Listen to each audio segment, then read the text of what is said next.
you follow that for whatever reason. You know, we cast them multiple times in the EPOS global leagues and stuff like that. So I feel like the team is looking kind of decent. But I'm excited for this game. I think this is one of the more exciting games of the day.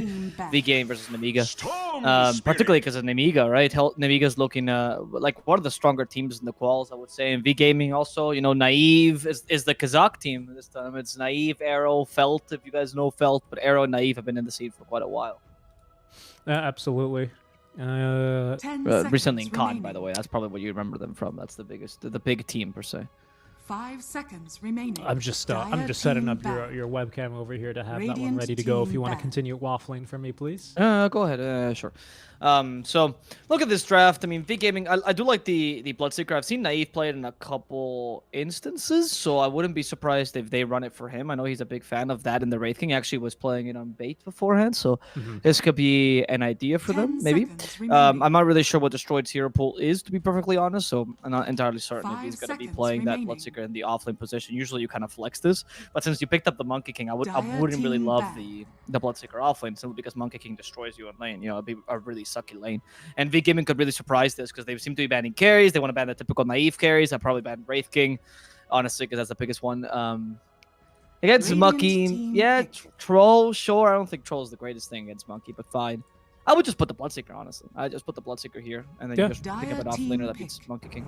That's what we're gonna do, man. Pangolier, it's a good pick as well. Destroys the ENG, and it's not really bothered at all whatsoever by the Enchantress. So yet again, the ENG doesn't feel that amazing because the only thing you dispel is going to be Blood Rage, which is situationally good, and Shield Crash.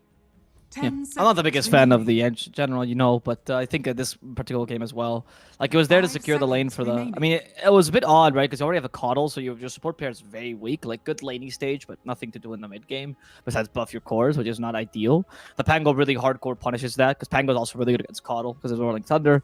And I think Pango against Monkey King is also very solid because you can walk in between the statues with some degree of accuracy and stun him and even push him out.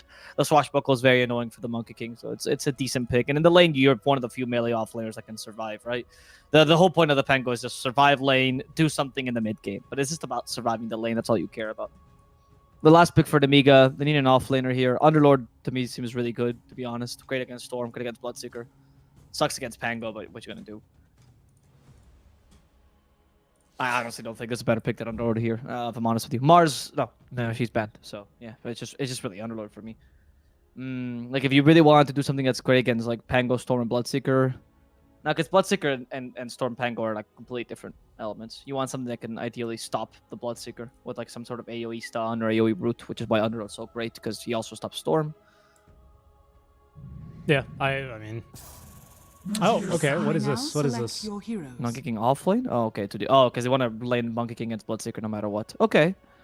I mean, you're still getting the lane of Monkey King Bloodseeker, which is not bad. Pango Dusa is like okay matchup. Pango can go for the Visual Blade in this matchup, but usually offlane Pangos don't go for that build. Chakra Magic plus Dusa is pretty decent. I don't mind Nemiga's draft. They're a bit lacking in team fight, particularly compared to the enemy team. Like, you really have no stuns besides Boundless Strike and Cold Snap. I mean, I don't know how you catch a Storm, dude. I feel like it's a free Storm game. It's a pretty damn good one, yeah, that's for sure. Especially because you don't really have any effective way to burn his mana either, which would be the opposite way. I mean, maybe an EMP, but even then, with like a maxed EMP, as long as the Storm has levels, he's probably just gonna be able to zip away just enough to be able to live. So I agree, because you don't have any stuns, right? That's the concern. So I don't love the lack of stuns, because if it was like a team, you know, with a instead of Bloodseeker like Ursa or something like that, or Troll, then I see, okay, Dusa Stonegaze is pretty much stunned at that point, right? Because those are like 0 to 100 heroes, and they have to kind of commit to the fight. But Bloodseeker is the opposite. Bloodseeker, you know, he's your like high school boyfriend. He's like not really fully committing to anything. He's just kind of going around and just checking out his options. And so he just shops from support to carry, sometimes the mid laner if he's low. And then when you use Stonegaze, he just leaves and never to see you again. See, I didn't have a high school boyfriend, so I didn't really know what that was like, unfortunately. But no, of course not. You have a work partner boyfriend. But when I turned to Stone, it was like the milkshake. It brought all the boys to the yard. What can I say?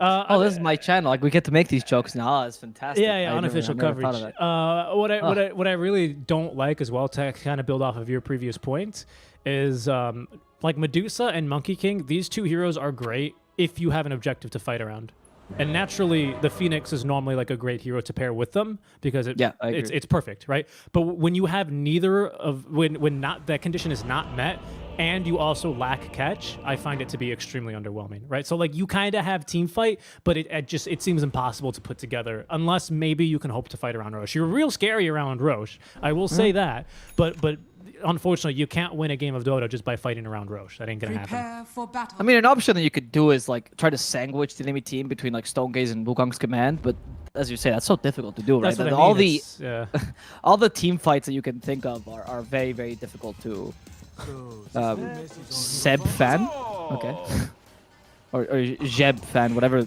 Maybe the it's first... good luck. I don't know. No, it literally says fan. The second thing I'm pretty sure is fan, like the word. I'm not really sure what the first word he's a fan of. Maybe it's Sebastian. It could be. Anyway. We'll see here. Naive walking in. They're going to find Enchantress, and I think Odin is as good as dead. Yeah, that last hit will do the trick, and Arrow will take the first blood here. But in exchange, Destroyed could also be in trouble. EMP completely misses. Destroyed really happy with this with Altercation because he is not going to go down. And usually when they divide right into the enemy triangle, you lose one or two heroes and they stop caring because the power of Pango and I'm so strong at level 1. But in this case, they actually got away without losing anything. And giving the first blood to Lion, I would argue is one of the best fours to use this because he really scales well with items. So it's not that bad. Usually you want to give it to your mid laner. I think in this case it doesn't really matter. I'll tell you what, though. I played a game of Lion versus Medusa. The egg shard on Lion versus Medusa it's really good. actually wrecks her. Like, completely demolishes Medusa. Can't do a single thing. In case you're unaware, it's going to apply True Sight, which isn't a big deal this game, but it reduces their attack speed by 120. I agree. It's ridiculous. If you have a good game and you're up against a static carry like Dusa, Drow, you know, what's other, like... I mean, to some degree, also Troll, because you can stand stairs and hit, stuff like that. You know, the line is I see what you're... The shard is really, really powerful. It's great against Clinks as well, if you guys want to try that. Against range carries particularly is very useful, but you need the range first, right? So you need the Aether Lens. If you get lucky with like a Keen Optic or a Psychic Headband, then that adds to it, or Telescope. There's a lot of options, right, for Lion to get cast range from the neutral, so it's not too difficult to get this, but it's definitely not like an item for every single game. It's just a consideration. No. It's like a nice luxury item to help close out the game, I would say. Like, it's one of those where it definitely comes after a Blink and Aether Lens, this game, 100% on Lion. Those are just simply too valuable. And unfortunately, as good as Mana Drain is versus the Dusa, like you said earlier, you do have Chakra Magic to help top her off, so it's not like the be-all, end-all here either. Especially because you have no other Chakra Magic combo, so and I think the Coddle's only going to be really using it on the Dusa particularly, right, to both refresh Mystic Snake and also to give her more mana. You can't really do much against her. Like, in general, your draft is pretty weak against Dusa, right? The Bloodseeker doesn't have a good core-to-core match against Dusa. The Lion struggles to, because your stuns don't really matter against this hero, because it's just about tank damage. EA does nothing, because Ice Blast doesn't really hurt Dusa, because she has more mana than HP. But the Pango and Storm, which are the two mobile heroes, particularly the two heroes that benefit the most by the weaknesses of Nemiga's draft, are the ones that can really deal with Dusa if they try to kite her around. So there's a good potential here. It all depends on Destroyed and particularly, I would say, Doldrin's performance this game.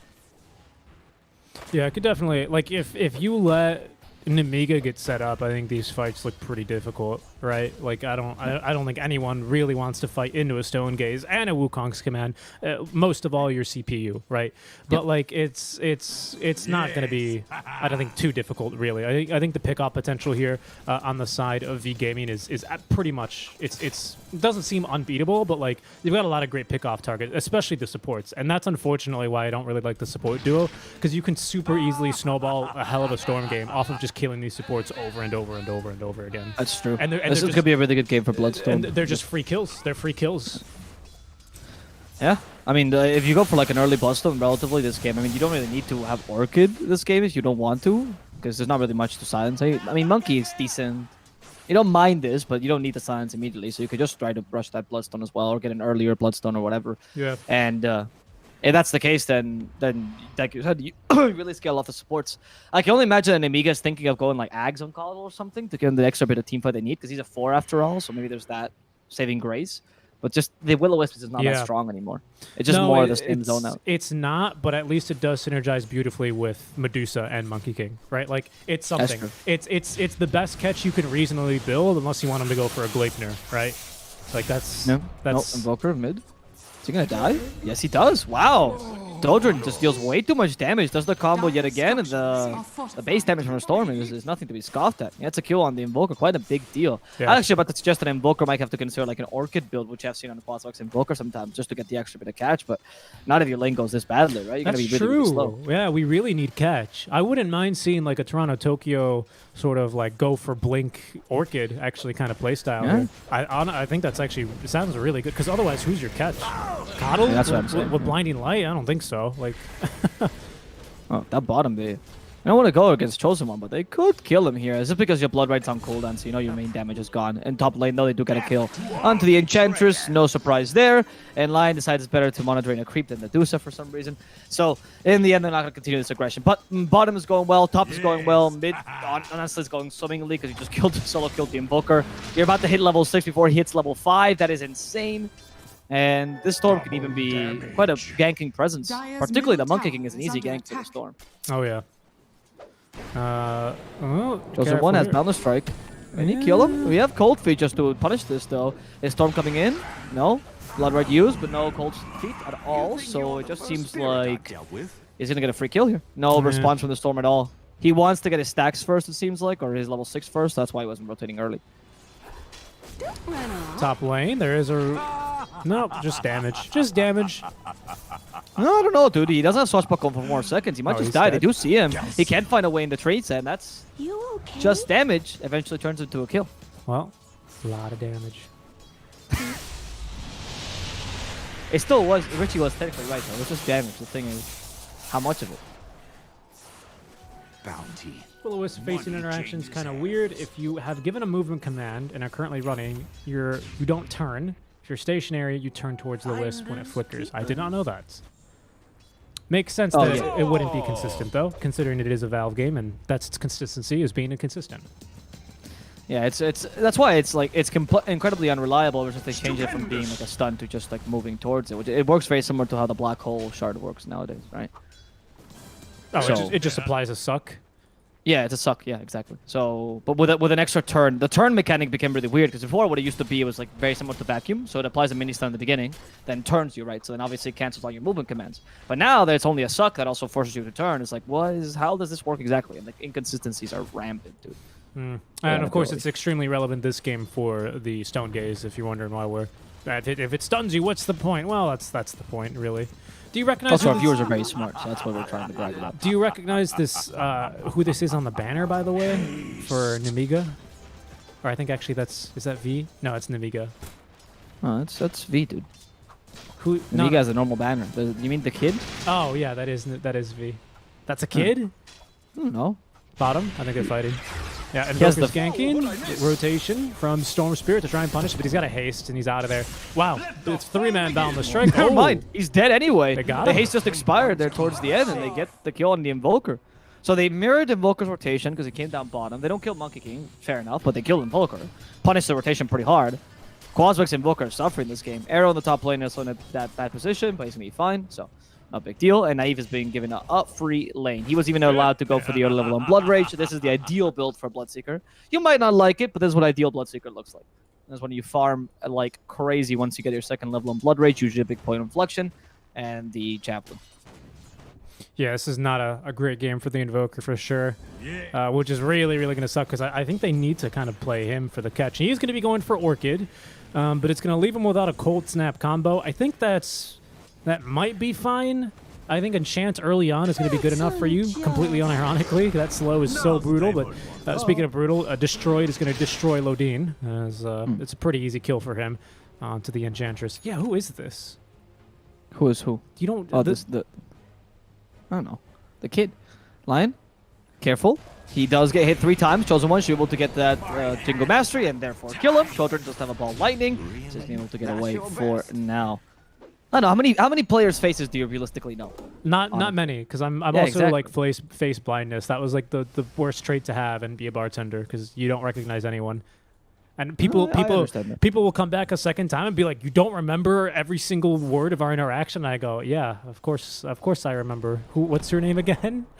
Yeah, I get it. I identify people by hair color and smell. So if you don't have a distinct smell or hair color, then there's no way I'm telling you apart from your peers. I can identify you by your drink. If you order the same drink, I'm gonna remember you. How do you identify me then? Well, usually by the goatee. That's awful. I thought you were gonna say it for the lack of pants, but that was okay. Well, That's a different direction. that one would work as well. That one would work. Yeah. I usually can't tell who's in Richie's room. I always ask if it's a murder or not. Yeah, one time I came back from the store and I was like, oh man, I can't wait to use my bathroom where you have the utmost of privacy because we have 2 different bathrooms. And I was taking a dump and this guy knocks on my door and says, who's in there? I was just checking to see if I was going to die that night. Anyway, the bottom lane, Naive is in trouble. There is an Invoker rotation as well, but he's too far away to actually hit him with a tornado, and Naive just retreats. Okay, Monkey a bit hasty about this assault. Thought he could kill the Invoker in time. Where is our Invoker? He's down bottom, right? He was just trying to gank. I mean, he needs to get this Orchid online. I'd say they have a chance for sure if they can he get is going Orchid. for the Invoker build. Yeah, but also we're going for Orchid on Storm, so I don't know if I mean I get the point because it does turn into effective damage after the soul burn. It's great for that. Holy moly, what is wrong with this? Do you see this massive tree? Where? Top lane. I don't think you have it. I think it's just a glitch for me. Yeah, I think it might just be a glitch for you. I mean, a specific match. Bottom lane, though, they do catch the poor Monkey King. He's been ruptured. There's no way Chosen One can get away. Last stun, and Dodrin does absolutely nothing. Get another kill on the Monkey. It seems like Storm is just living rent-free in the bottom lane at this point. He doesn't want to go top because Deuce is a bit too difficult to kill, and ball lightning level 1 is not that strong. You want to farm Orchid first. He is going for the Orchid build, which, okay. I'm not the biggest fan of because I honestly don't see what you're Orchiding here. This game is like so valuable. Maybe Deuce if you want to prevent Stone Gaze. Because supports are dying anyway, so I'm not sure. Hellscream, talk about supports. Look how easy it is to get a kill on the support. I mean, Coddle's lean, he's big, he's like really they're going to get, speaking of supports, they're going to get Ench as well. Yep. See? I mean, they don't need anything for the supports. The Orchid is necessary for them. But I'm assuming it's just for the damage, the extra mana region is nice on Storm, and it's justified to stop the Stone Gaze, particularly a Stone Gaze. Yeah, definitely. Yeah. I mean, there's a point to be said there, but I still really like your idea of just going Kaya Bloodstone, right? Just right. I can snowball so hard off of this. I mean, by the time Dusa is going to be impactful with her ulti, is the time I think you don't really care. Tornado is going to dodge the Boundless Strike. That's going to burn the mana, but they can't really fight this. And look at this. Here goes Storm wants to. Here goes Storm. He just wants to get a free kill. Hellscream is just dying every single time. I mean, he cannot escape the Storm. It's one of your hardest estate. counters in general. These supports are the free real estate. I mean, he's going to have a really good timing on Orchid, to be honest. At least when we switch to net worth here. He's almost 5k as well in net worth, which is fantastic, but I don't know. I do agree with you. I think you could get out of control here. Because like I was saying before, I was interrupted by them fighting. Like, by the time you care about Medusa Stone Gaze, like, I mean, you always care about it. This isn't exactly true, right? Like, because if you can stop a Stone Gaze early on and you can kill her, that's great. But, like, late game, you don't care about silencing a Medusa, really. I mean, stopping a Mystic Snake is good and all, but, like, if you can just jump the Medusa and just try and kill her immediately, then it's fine. Plus, as a static carry, you can pretty much expect her to just tank these Blooderites anyway.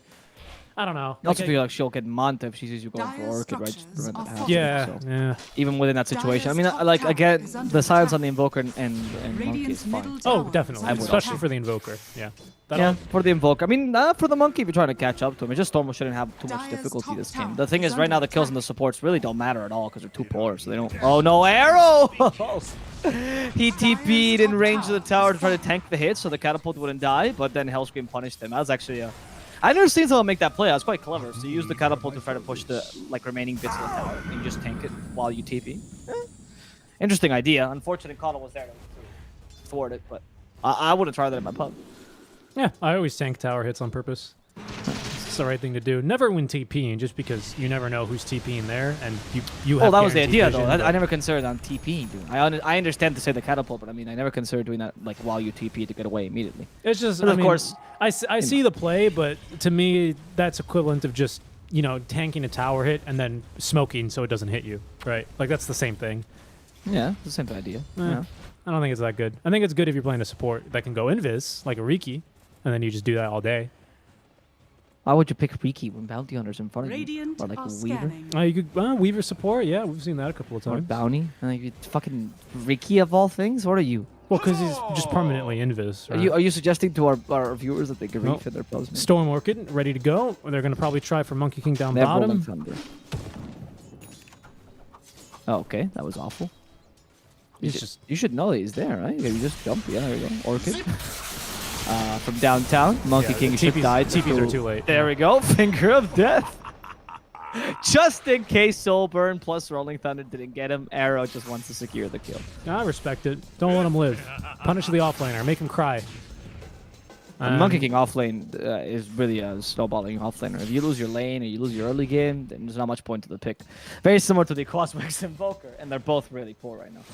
They are both really poor, yeah. You know, sucking up all the farm on the map, though, is going to be this Dusa. She's going for the Midas, going to go for S and Y into Eye of Scotty. So just lots of stats, but they're going to smoke up again. And do we have a support in position to break smoke? So we do. It's Lodine. For now, they actually don't have a ward here. Oh, they saw Lodine walk up. This is a great play, actually, by V Gaming, and I'll explain this in just a second, because they're going to get this kill onto the Dusa for free. Yeah, beautiful play here. They don't have Finger, so maybe it's a bit difficult. They've got it easily. Wow. All right, Lodine with the DD rune is at least going to take a little while to kill, but they'll get her eventually. As down she will go. I don't think we're done fighting yet. I don't think that Chosen wants to beat... Oh, okay, he does want to try and kill Felt. He's going to just TP because he doesn't have Boundless Strike. And see you later. So the quick thing I wanted to point out is this this Observer Ward they have right next to the Secret Shop, that scouted Lodine, and now they know because they saw Lodine walking away to go and break smokes, and then they just knew to go the other way instead of taking the free kill. Because the objective was not to kill, obviously, the position 5 Enchantress. The objective is to invade the triangle and kill whoever is there, not the Enchantress, and that was a really great play.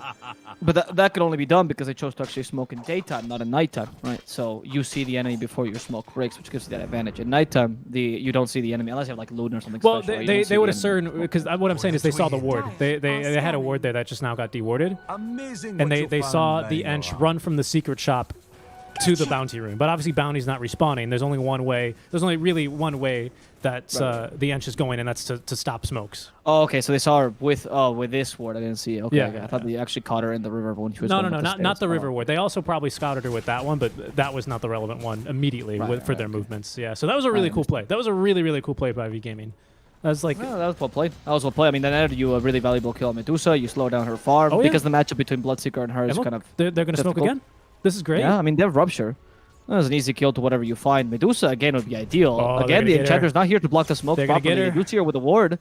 Again, Storm? will they Top? initiate? Yeah, Storm went up to kill the Invoker, but we're interested here to see what happens to the Dusa. It seems like they see an easier kill on the Monkey King.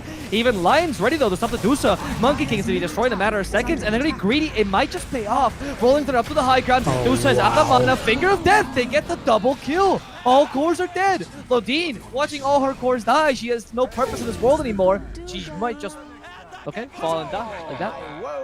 That was great. I can't believe, like, it was a bit greedy, but, you know, 4K net worth, sure, but they just peak a lot earlier this game. They're just stronger earlier. Their supports are more relevant right now, and I think that's what's really coming to play.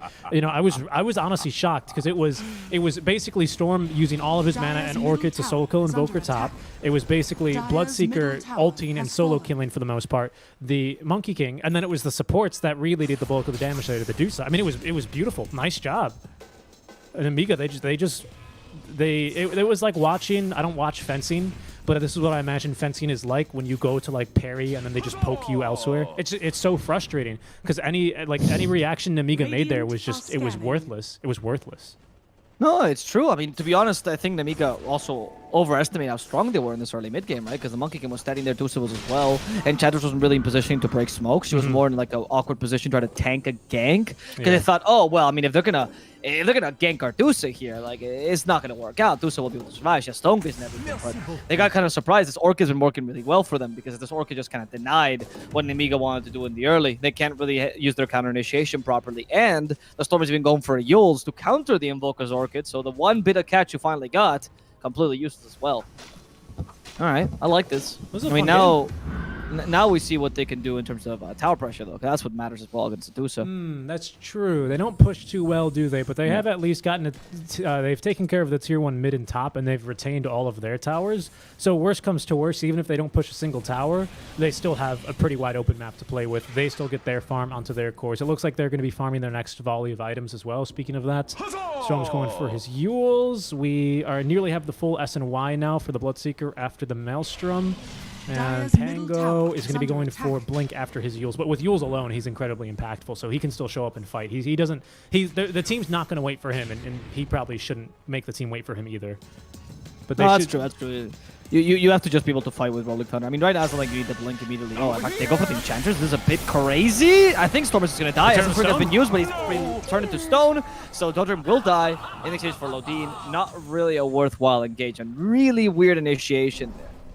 Yeah, that was a little bit too YOLO there. I mean, you can't be baited that easily by the Enchantress, right? She's an easy kill, but...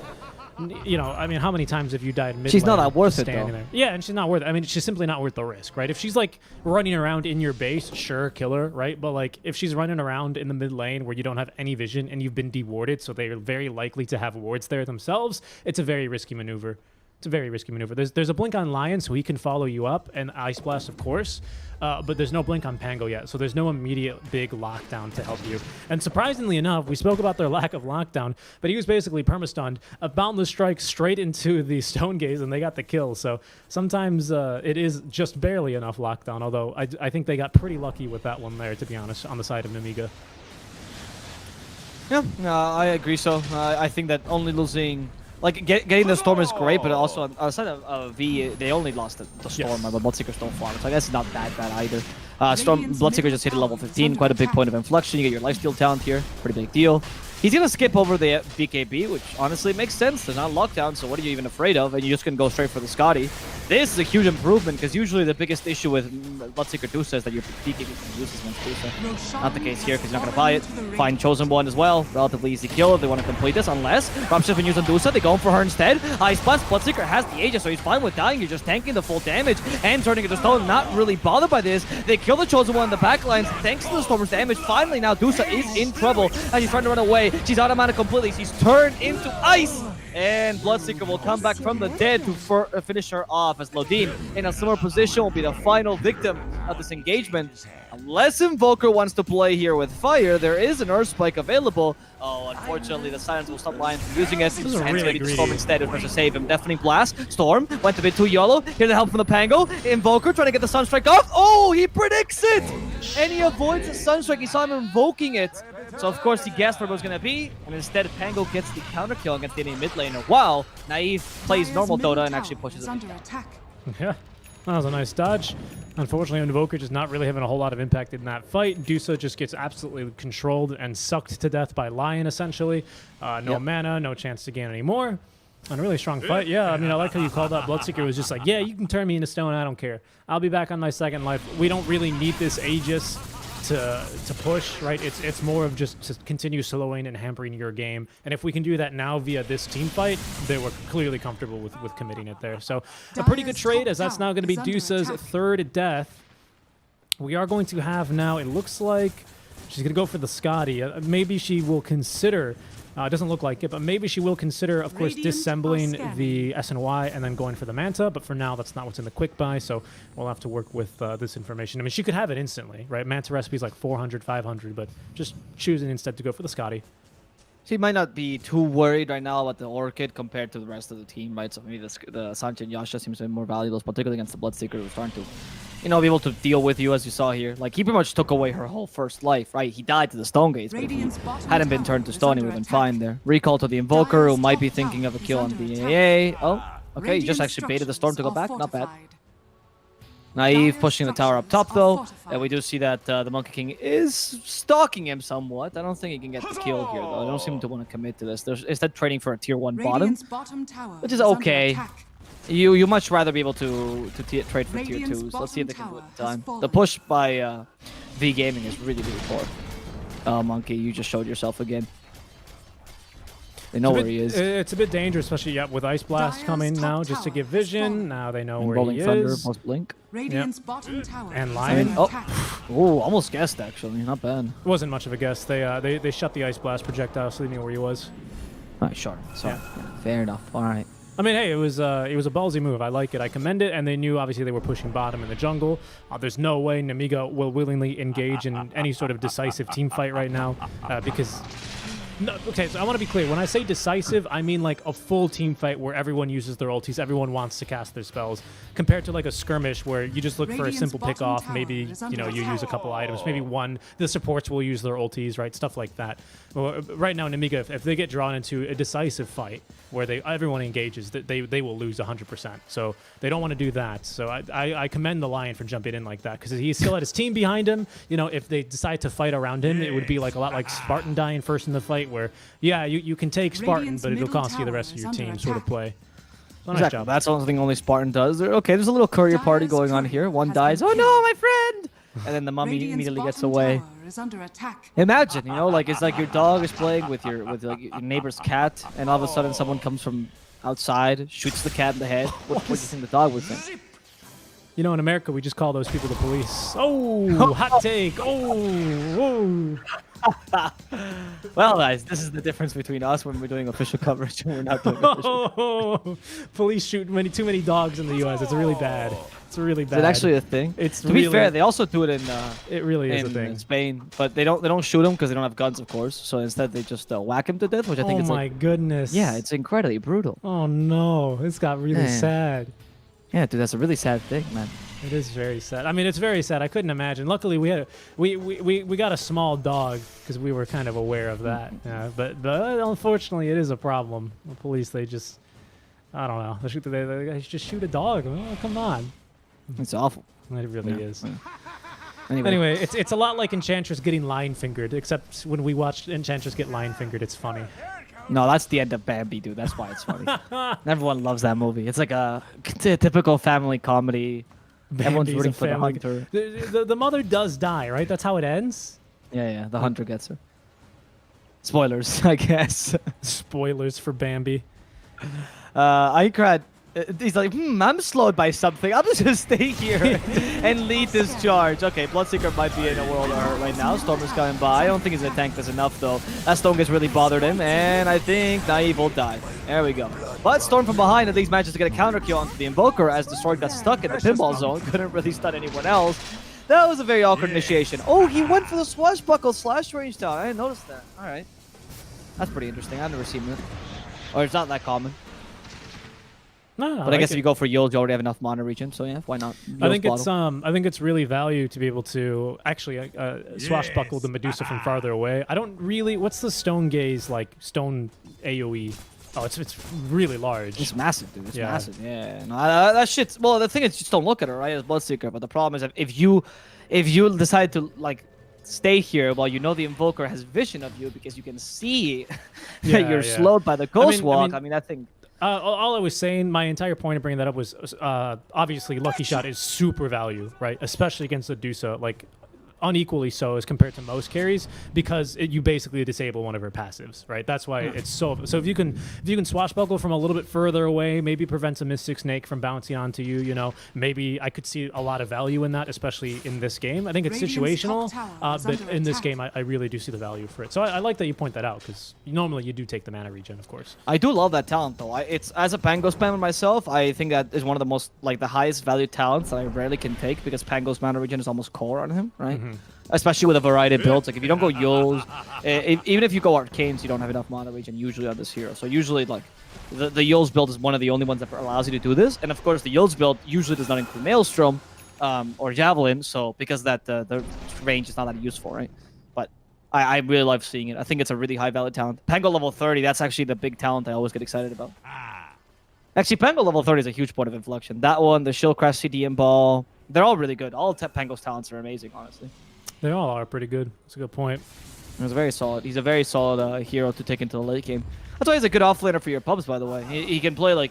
He's a really solid offlaner, right? Nice lane.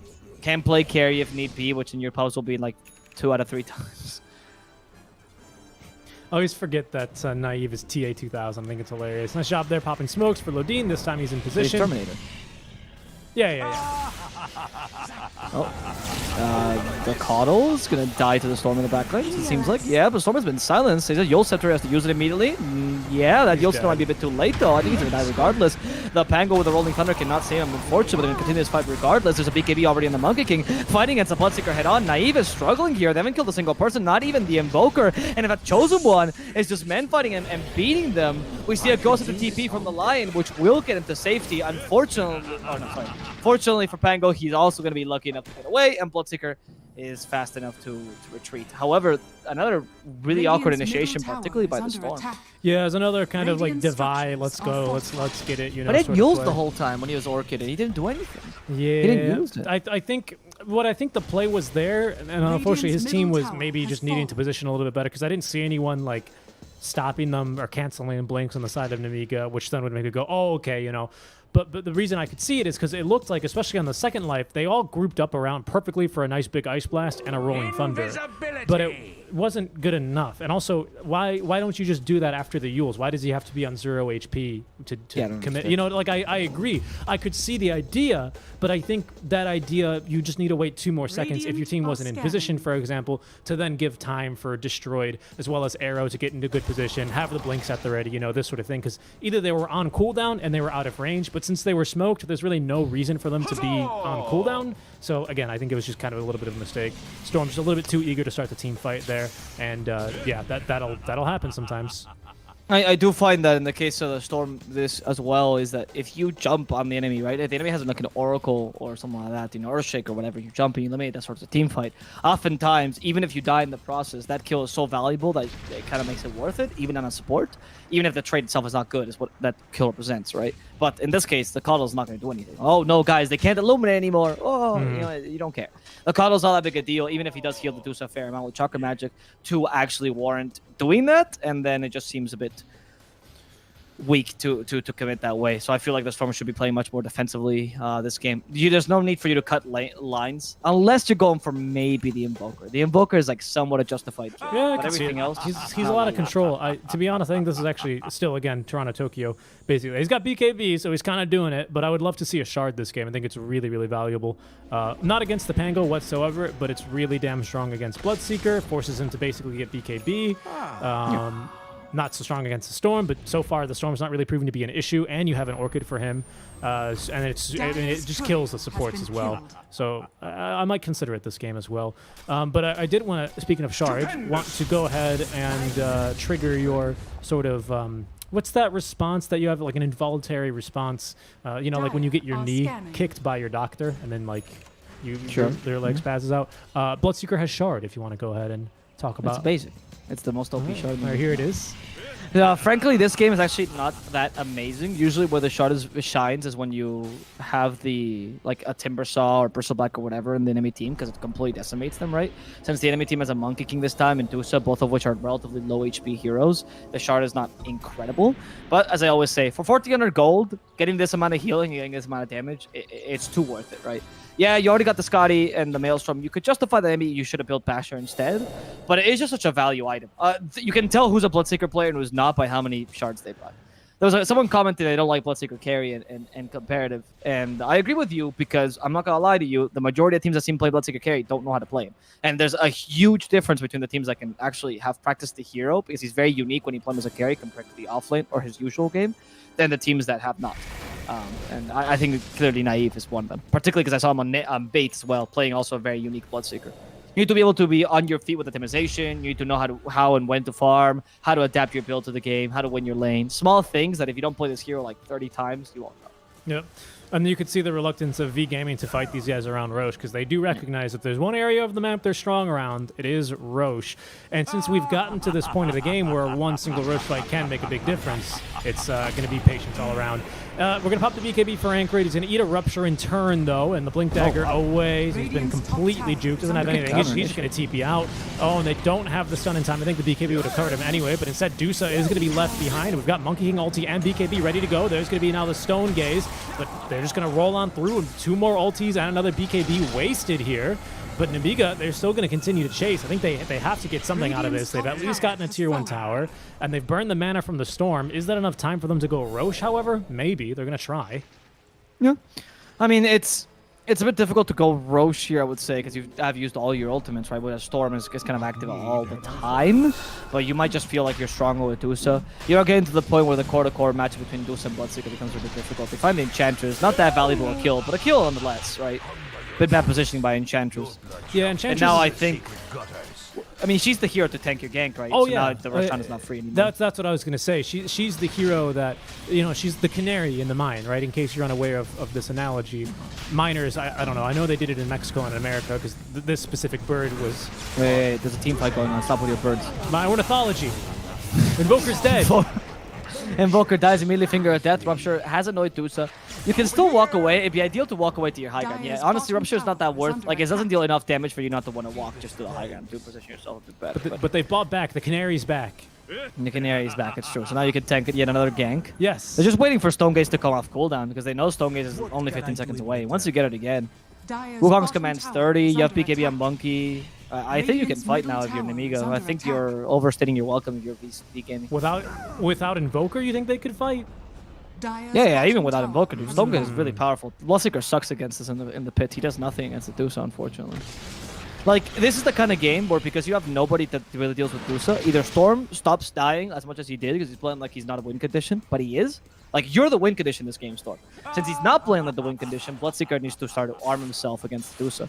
So maybe we have to consider something like Diffusal Blade, for example, just to deal with the Dusa. MKB, some big damage items. Yeah, so nice. Since we've hit a bit of an impasse, back to this canary, right? So anyway, so what would happen is in these mines, they were quite dangerous because sometimes they would just run out of oxygen because obviously the wind doesn't really blow in the mines because, you know, it's usually quite sealed off from the surface. So eventually they do run out of oxygen. But canaries, they need a lot of oxygen to live. So what miners would do is they would keep a canary with them. And if the canary ever stopped singing or died, you knew you had to get the hell out of Dodge because the O2 was running out. And that's basically what ENG does after the lane. She just walks around. And if she dies, usually that means there's enemies coming. And there are enemies coming. They're going to go up the Invoker first before we can get the BKB up. They should have the kill. Indeed they do. But all the ultis now being popped. They're going to fight outside the Wukong Cement. But they've turned Naive into stone. But not for long enough. Already destroyed. Following up with another another Rolling Thunder kill onto the Chosen One. That's 2. And they're going to pick up a 3rd onto Hellscream. So the fight actually terrible for Nemiga Gaming there. That was a really good... I mean, just Pango in general. Yeah. Stop that team fight, I think. Destroy was on point there. I mean, he did get turned into stone, but regardless, because he went for this build, which is half mobility, but half utility, this is like the most effective Pango at stunning people and annoying people. And this is the best Pango to play in this game, right? Because they really cannot catch you. So you're kind of having a free game. Storm, unfortunately, has that a couple of times, but he should still not struggle this game in general. And Pango's in a similar position. Once you both get Yules to stop the Orchid from killing you, you're pretty much gold. And Pango's even going for an Abyssal Blade. Doldrin has finished up his Bloodstone. These are big, big things. Also, by the way, on the Canaries note, because of the lack of oxygen, they were always great for detecting cave-ins as well, because that's what they would die. That was the biggest Detecting thing. what? Right? Cave-ins. Because a lot of mines, the mine would cave in without the miners knowing, and so they'd be trapped inside without them knowing. And so the Canaries would be the first to be like, yo, I'm dying here. And the miners would go to the cave-in, and before it got worse, right, they'd go to get out. You know, the canary would just be singing its song, you know. Canary no, it wouldn't sing its song. And then all of a sudden it turned into New Yorker. Hey, I'm dying here. No, it was more like the canary would be just hang out in the mine. And all of a sudden you'd hear like this loud chirping of an animal being choked to death, and then you'd be like, probably bad, right? It's like it's a very popular alarm back in places with mines. You know, in Chile they do it all the time. Oh, jeez. What a bit. Okay, 5K not worth. I mean, this Aegis, what it does buy is a solid 3 minutes, 3, 4, 5 minutes, maybe even, where V Gaming are not going to be as willing to go for a fight here. Yeah, I mean, she's already so strong, actually. Daedalus, Eye of Scotty, SNY going next into Butterfly. It's starting to get a bit spooky here for sure. Yeah, but the difficulty is that just because your core-to-core is really good and you should be beating the Bloodseeker, but because the enemy team has better team fight, then that kind of evens out the draft a bit more towards the late game, right? Because the Monkey King, unfortunately, like you'd think, oh, Monkey King can be a tertiary carry in the late game. Yeah, wait for Chosen One to farm all that money, you know, like he's going to take way too long. We're talking maybe like 50, 60 minutes in, but 40, 45, you still have a decently mobile lineup on V Gaming that can take fights. And also, I keep mentioning this. I mentioned this to my friends who refuse to play with me when I play Bloodseeker carry, but he's not that bad of a late game carry. He's quite solid if you know how to build him. The thing is, obviously against Dusa, your matchup is bad, but the guy doesn't fall off as hard as other early mid-game carries, like say Weaver. He is much stronger than Weaver in the late game. His stat gain is amazing. His talents are relatively decent towards the late. Swift Blink works really nicely with his hero. So if you know how to play him, he's still kind of useful at this point in the game. Just taking a look at items here. Nothing too exciting being picked up. Monkey King does have Maelstrom, but that's not really too impactful up until he gets his Ags, especially, unfortunately, the way that he's been kind of getting caught out to start these team fights or just killing himself with Rupture. We are fighting, though, as they have located Pangolier. They're going to try and turn him to stone. That Yule Scepter is going to help him out a bit, though, as he gets the roll-up now away, but he's been stunned, turned to stone, and killed. Storm as well! They catch him with what? What did they stun him with? I'm actually not sure. I'm sorry. I don't know if he turned into stone. He did! Oh, okay, I don't know how they caught him. I Though, don't to know be how fair, it's the third time I've seen Storm do something very similar, so I'm not really trusting the Storm too much, honestly. Oh, it's I feel incredible. like it's not been the best game for Dodrin. Sorry, I feel like this game would be much easier for them if they had not lost their Storm like 2 or 3 times in the exact same manner. Of Storm thinking he's God, Storm realizing gods can die, and then Nemiga voltaring the fuck out of Storm. Radiant's middle tower is under attack. I like it. I like it. Very true. That's going to be, I mean, look at this. Quas Wex with Alacrity. Actually, it's not even Quas Wex anymore. We are full Exhort now, ladies and gentlemen. There's Lodine dying. Yeah, it's whatever. They fingered her. That's what you do. Radiant's middle tower Canary got has fallen. shot. That's also usually pretty bad, If you keep a canary outside and someone shoots it, usually it's you're in for a bad time. That's what they knew, right? They would also warn from robbers in the mines, because the robbers would shoot the canary first. And then you'd probably hear the gunshot, though, not the canary. Something like that, I'm sure. I guess at that point, you can just put any animal in the entrance that will help you, too. See, the Medusa now realized, hey, guys, I think Rupture doesn't do anything to me. And she finally decided that she can just walk through it. Not only is Rupture, like, too weak at damage for you, but on top of that, your movement speed is such garbage that you can barely hurt yourself. Yeah, it's true. It's true. Usually the only instance in which it's actually good is if Dusa uses Stone Gaze to try and escape. Oh, by the way, she's actually gone for Cold-Blooded. So whenever she I love this. You've seen it as people are picking it up much more often nowadays, huh? As a late game. I think it's a really good luxury item. Yeah, it's value. 1400 after your butterfly, after you're like kind of casually 5-slotted, 6-slotted, and you need to kind of save for buyback, but you can afford to get, like it's like when you go to the grocery store and you're eating healthy, you skip out on the chips aisle, you get some hummus instead, and then you go to checkout, but that's where they keep all the candy. It's like the little quick piece of candy that Dusa just picks up before she saves for the last big item, right? I agree. That's a good analogy. And if you want your candy to be featured in this analogy, please contact Mr. Allen Plus. We're open to sponsorships. No, but I agree with you. I think the shard is very good, especially in the late game, because now that the Mystic Snake is based on percentage mana, right, then you actually deal... Like, it's actually much more useful to have as a late game option, Mystic Snake, whereas in the mid game it kind of falls off. In late game where the mana pools are so fast, they just start taking advantage of this. And there's also much more single target stuff in the late game, so most of the time you get a Cold-Blooded. Because in case you guys don't know, by the way, it works like a Lotus Orb, except that instead of reflecting the spell, it just sends a Mystic Snake, right? Does it work with items? It only says spell, so... Oh, actually, I'm doubting. Well, I'm not sure. We'll watch, right? Because we have Orchid and a couple of others. Here we go, though. Fight's breaking out. Lodine is dead. Good omen, though, for Nemiga. The Canaries drop first, but Monkey King could be second because they've ruptured him up, and they've got the kill with the Abyssal Blade. Anchored. He's going to be hit by the Sun and the Ice Blast debuff, and here comes the Storm Spirit to finish him off. He's dead for 100. Now Dusa kind of just kited all over the place. In fact, it's going to be Cold Feet. Lodine, they might kill him again, but instead, it's time to kill the Dusa. I agree, Alvo. There they go. Hexed up. She did shoot a snake back on that one, I believe, but the mana will not come back in time. Down goes the Dusa, dead for 100. Here's the Terminator. He's looking for more. Your clothes, give them to me. He wants the Canary, and they're gonna get it. What? That Dusa play was so weird. It's like there was a moment where, like, if you ever played Hades, it's like the third of the Freya sisters, and they all look at her, go, "Murder, murder," and they just all like converge on her, trying to attack her, even though she was in a really bad position to begin with. And like I was saying, I told you, Bloodseeker, honestly, late game, still pretty powerful. You pretty much killed the Invoker in a matter of seconds. The Monkey King in a similar position. His mixed damage makes it really difficult to itemize against him, because you have both physical and magical and pure actually with the shard. So it's very difficult for you to tank everything. It's looking really solid right now for V Gaming. Now they go for the rack. They could probably end if they knew. Oh, they have no buyback? Yeah, I think they're probably... Oh, maybe you're going to force... They I thought don't for a second they were going to force buybacks. I mean, they're going to go for the full racks, though. Pango's already being efficient up top. They cannot get megas, however. Dire's bottom tower No. is under So attack. Just the 2 lanes of racks, which is Dire's usually middle enough to, barracks like, is put the enemy team against the ropes, but not enough to sentence the game. Unfortunately, Unfortunately, middle normally barracks yes, but is not full. against Adusa. That's Dire's yeah, Right. she tower can is under attack. That's the real annoying part. But all right, now we've got buybacks all of a sudden. Oh, it's not off of a bounty rune. What the hell gave them buyback? Dire's Very top curious. They just, I guess they were just really close, and now they have it. Dusa was just very close. Yeah, that's it. Dire's It was just a top passing goal. barracks has Same thing fallen. with Invoker too. That's funny. Yeah, I did notice the Invoker one, but Dusa was kind of close. They actually catch the monkey, though. This could be pretty bad if they can kill the monkey in time. They rupture to him, and then they walk away. Come at me! Come at me! Actually use the Abyssal with the loaders to force him to move. That was a genius play by the Pango. And that extra damage guaranteed the kill relatively easily. Now Medusa's coming. They don't care about the range racks. They're all just gonna get out of here before the Medusa can come and murder them. That's 2 lanes of racks going your way, and a pretty nice late game secured for yourself. Also, Pango starting to be a real threat, like a real late game carry.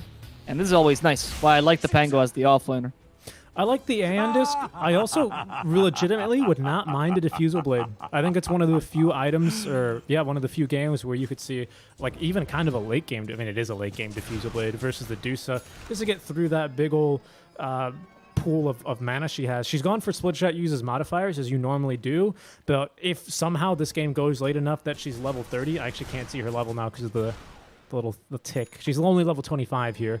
Along with, by the way, Destroyed, who has taken the Rolling Thunder Radiant cooldown are talent. scanning. Dodrin as well has gone for Overload Attack Bouncing, and our Terminator has gone for the Max Thirst move speed here. So just a little Interesting. small points of inflection here. I mean, the attack bounce is interesting. I've seen it a couple of times, particularly when Storms are winning, right? Because you don't need to defend as much, so the attack bounce might be a bit better for, like, initiations. I'm not opposed to it. It's a pretty strong talent. What it used to be, Overload pierces spell immunity, which was, like, why? And then this was genuinely pretty good. And you even once you get the Ags plus the Electric Vortex talent, that's gonna be quite an initiation from the Storm Spirit as well. And then you can do, oh, I can see now what the combo is. So you go for the Ags, the bounces, and then the Ice Blast probably. I like Rave as well. I think you should go for Electric Rave. Honestly, well, yeah, with this talent, why not, right? Because I'm assuming it gives you the. Oh yeah, of course. That's pretty That's what I mean. I mean, if you're gonna go in for it, I say go in for it, right? Does like- it bounce as well in like Bloodseeker, for example? I don't 'Cause he's believe so melee? because they don't have the talents, right? If I would imagine. Oh, okay, so it only bounces in Storm. Yeah, I imagine it's like Rubik, where like you can steal a spell and you get its abilities, but you don't get the talents that also affect the ability. Right. That's- And does it work with Pango in the Swashbuckle? Oh my goodness, could you imagine? I'm asking you. I don't know. I've never seen this shard. Like this shard is like really rare. I've To seen, be like, honest, once or twice, I'm not really well researched. I only took like intro to Pangolier, you know, so I'm not really sure on what affects his swashbuckle and what doesn't. And as far as auto attack modifiers go, I would know if AA still had old chilly fingers, but he doesn't, right? Because they removed that before they added Pango. I would presume it does, because the way that it works, by the way, is that he is technically attacking, but his attack still deals 0 damage, right? Yeah, because they're instant attacks. Yeah, so technically that's why the attacking, for example, is not triggered. But any orb effects do happen. The Enchantress finally died there. Everything in the world for that Enchantress. The Sunstrike was, of course, Invokers trying to catch the Storm. Yeah, no yeah, yeah. chance there. The jump in, though, by Pango. This is bad. It could be, This is bad. especially He has taking Golden Medusa. Hunter for ages. There we go. Keep her stunned. There's going to be Chosen One dead. Finally use the Stone Gaze. They just avoid her. Don't look at the Dusa. Don't look at the Dusa. Her ugly face. Ignore her. Swashbuckle's available. Oh, Pango has the roll up. Stay on this. He's going to be perfectly fine. And now they catch the Dusa once the Stone Gaze is down. The mana's being healed a fair amount, thanks especially to the Cold Blood, but Lion is happy to hex himself just to be able to guarantee the skill on Medusa, and they're finally going to be able to get her. Out of mana, out of HP, out of life. Medusa is going to go down. Minecraft will be able to at least get away, but they lost their 2 major cores, particularly the Medusa. Yeah. This is looking like GG. This got to be a very fun Pango game to play. I mean, you got Abyssal, Aeon Disc, Yule Scepter, Blink Dagger, and the Shard. I mean, he's having a ball. No ball. It's a no pun freebie intended. game, dude. No pun I intended. told you. Lack of stun. And by the way, I was checking that time. It does not look like items trigger cold-blooded because it was only the mana suck that triggered it. Okay, so now it's 2 supports here, the 2 squishiest supports in the game, and Invoker trying to delay this game. They are going to try and finish here, hitting the tier 4 towers with the Terminator. Your towers, He's out of give mana. them to me. Yeah, he needs the Blood Rage. There we go. He has so little mana. He didn't have enough for Blood Rage. 25 mana. Finally, back in action. This Bloodseeker. They catch the Invoker. Rolling Thunder. Ice Splash. The Invoker does have buyback, so he can come back immediately. Destroy doesn't really know what to do with the extra time of Rolling Thunder. He using the Stormcrafter to attack him while he's invulnerable. And he's actually going to kill the Enchantress pretty much solo. Going for the Coddle as well. Immediately dispels himself. Pango will get 2 kills before the Ancient explodes. Just stalling on fools to the very end. What a game. Congratulations, V Gaming. Take the first game of the series. Yeah, that was really well done. I think Nemiga played a pretty mean game as well here. Is this already the next game? I can't tell. Looks... I don't think it is. They played a really good game, but unfortunately, I think their draft just left them with a couple of things lacking. Like, you really only play nice, or Dusa only really plays well around objectives, and I think really that was shown this game, or I guess what's the opposite of shined? It was like a black hole this game to them, and that black hole is Roche Pit, right? Because when they were fighting around Roche, V Gaming were like, nah, we don't want to fight into this one. They got a great fight around Roche initially, and V Gaming, they were just having none of it, right? Same thing when they were defending the triangle, it was fantastic. But when V Gaming were able to find them before the second Roche was slain, the team fight just fell apart, and that's simply because they fought in the choke point and Destroyed had an awesome game on the Pangolier. Yeah, I agree. I think that was a pretty solid game in general for Pango particularly. I feel like both Storm and Pango were giving a lot of liberty that game. I feel like Storm made 1 or 2 mistakes that in a game like this I shouldn't see happening, but Pango played pretty much perfectly. Also, Naive on his Bloodseeker was incredibly impressive, right? Like, I think he was also one of the few heroes that took advantage. I love that he didn't go for BKB. Itemization was impressive. Like, I was rooting for Nemiga coming to these open qualifiers. They looked like a pretty strong team just before this, right? But now, looking at this, pretty much Khan Reborn is looking really, really nice, honestly. They played a really solid game 1. Let's see. It looks like VPP and Cordy are still in game 1. We're not going to watch this game fully, but just to wait till the next game to actually start. Might as well just watch something, right? All right, can I get a coffee break then? Yeah, go for it. Go for it. All right. Coffee break for Avo Plus. He'll be rejoining us quickly. Don't worry. He'll be back. But just to keep watching some Dota. I'm a Dota fiend, man. You hook me onto Dota, you give me lots of tournament games to watch, and I'll be on them. So don't worry. Like I said, we are going to be right back with Nemiga Gaming versus V, but that is going to be a little bit delayed from now. Incoming! Le puedes preguntar al Álvaro si sabes o si sé un canal que está castellando en español, porque nosotros estamos castellando en inglés aquí. No sé si hay, pero on Facebook debería, no sé. Anyway, what's going on here? SF, no Blink, but just the Yules. I wonder if he's gonna go back for Arcane Blink here. Yeah, another. Regeneration.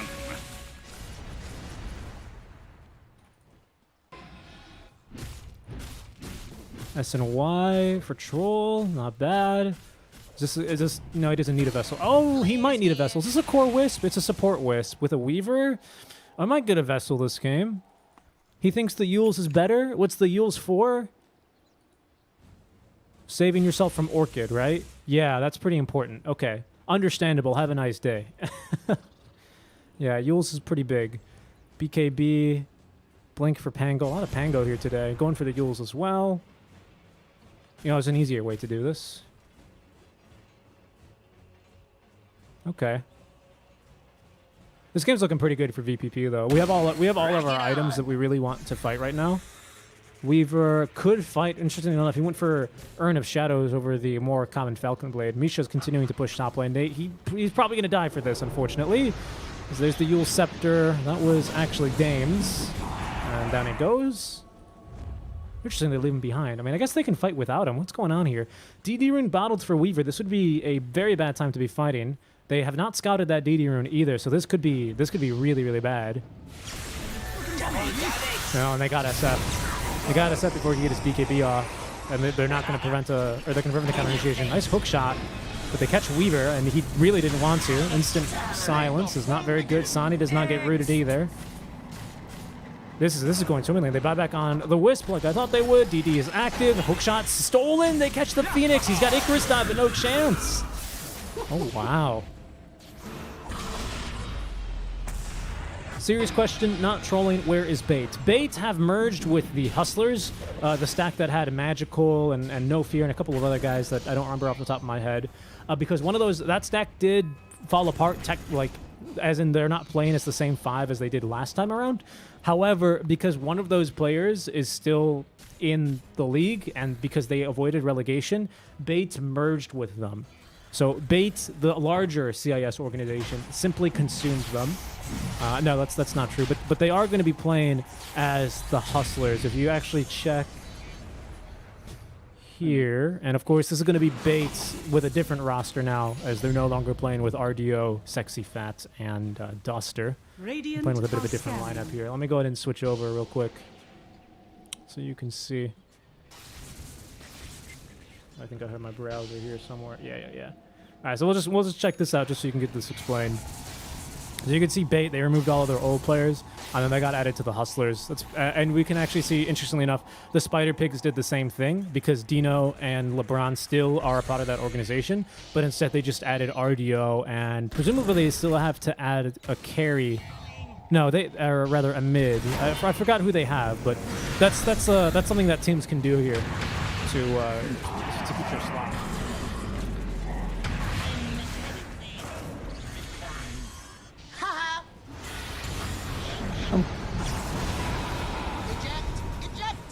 I'm questioning that in that situation.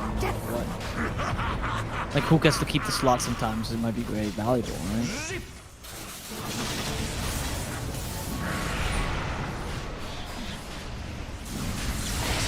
Right?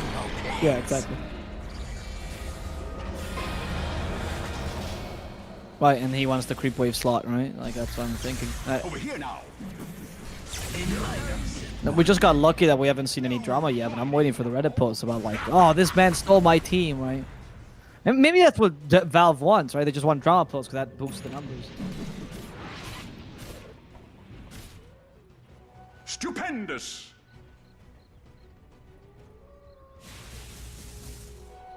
I'll take that.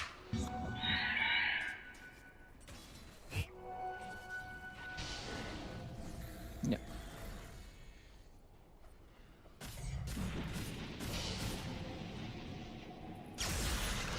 Here I am.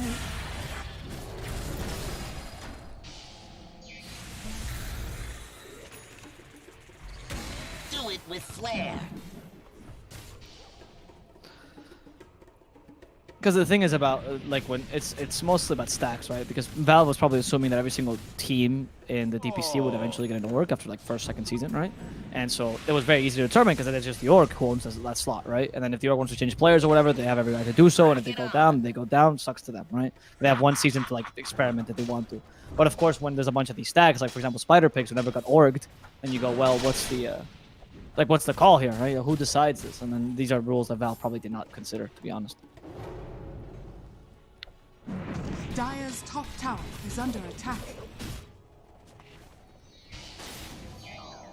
With Daniel off in, we have a special guest.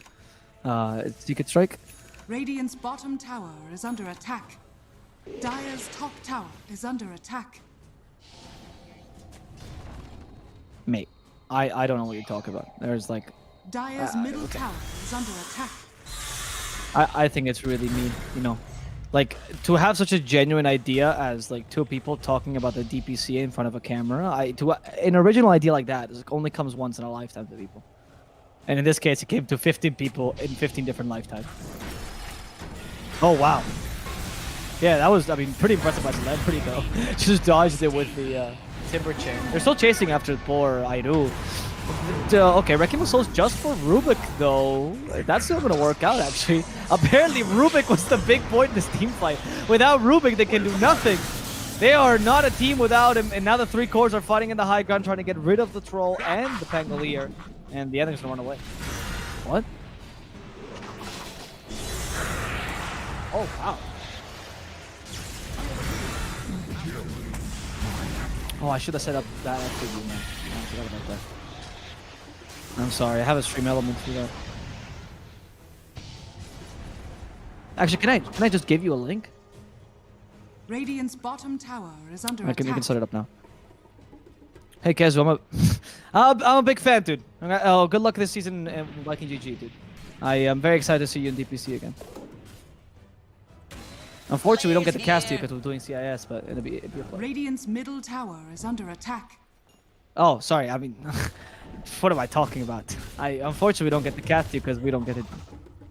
Yeah, exactly. That's what I mean. Unfortunately, we don't get to cast you in general because we're doing CIS right now. Yeah, that's my point.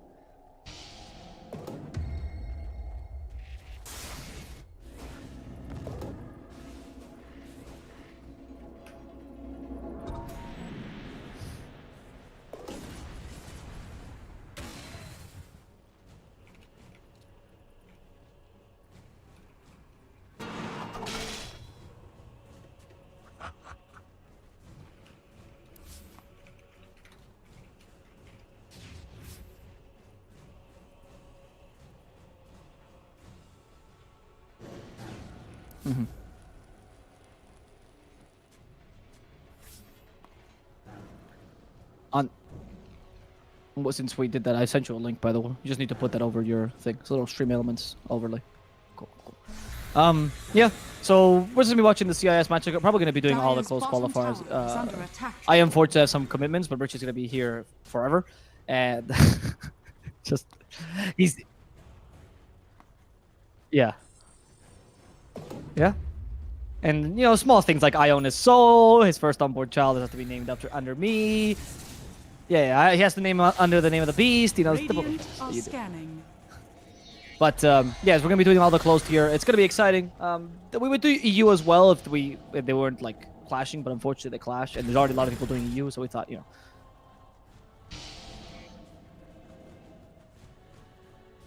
Yep.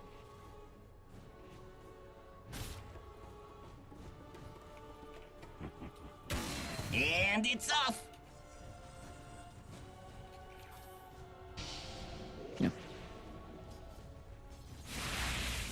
Radiant's middle tower is under attack. Go. Radiant structures are fortified. Dire's bottom tower is under attack. Oh, we could just continue to see PvP versus...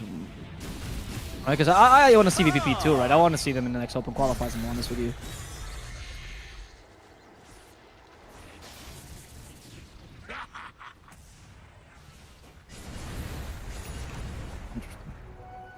But it's not the arcane blink rush that we're used to these days.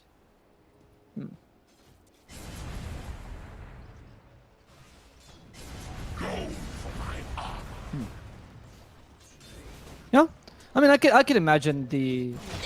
Like, I think the SF this game is just trying to destroy the enemy supports because Io and Rubik are so valuable. Right? It seems like that's the main idea. You don't really want to burst down Timbersaw. I mean, if you can catch Weaver or Storm, that'd be ideal. Like here, for example. There we go. Catch a Storm. No! Everyone has BKBs! And now Dame will unfortunately not do anything without Wrecking of Souls. That's how it feels like your life being completely wasted right before your eyes, huh? He didn't use anyone. He just wanted to. Attack. Yeah, exactly. But yeah, I didn't see what he did. But even if he did use him, you can still activate BKB in the middle of that. So, oh, that was Rubik's though. Yeah, it just did nothing. They just ignored Rubik altogether. And now it's just chasing after Timbersaw and also Laurel. They're gonna kill Laurel for sure. Celebrity could also be in trouble, but not gonna catch up to him just yet. All right. Yeah, looking very good for Cody. I mean, if they take away VP, which is a team that just got signed last season, and then you go a one whole season while participating, even if Div 2, that sucks. That would be really bad for them. Of course, they still always have a second chance because all these qualifiers have lower bracket as well, so it's not it for them, but you'd be in a difficult position. Yeah. You're just currently in already a really tough position if you are PvP, right? Because like your brow is sweating. You're like, guys, we lost our slot. We want to keep this team. We can't just steal a slot of anyone. What do we do to get back into second division? You dropped Mom Spaghetti. Yeah, we're just gonna watch this while we wait. Right? It's not bad though. I was a big fan of VVP, dude. I thought VVP was gonna be. I thought they were actually gonna avoid elimination. I thought it was actually gonna be Hustlers that got into elimination, and I was kind of surprised to see them. But they're such a new team that I feel like you need to cut them so much slack. But maybe they might have restarted the lobby. On VVP game? That means game has already ended. With delay. Yep. Yep. I'm still watching it. Oh, I guess we can't watch it anymore, right? Radiant team pick. Okay. Dire team ban. So QWERTY won, by the way. Grimstroke. Well, I mean, I'm just watching it right now because I still didn't leave, and yeah, QWERTY pretty much won. Yeah. I'm assuming because lobby not found, then yeah.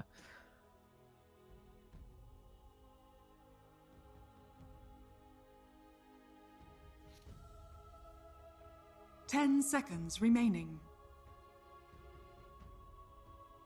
Radiant team ban.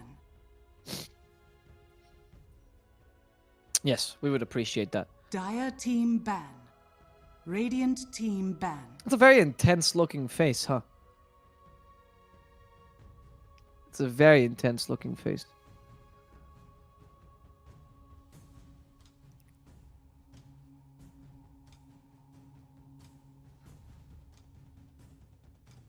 Ten seconds remaining. It's 5 seconds remaining. Dire team ban.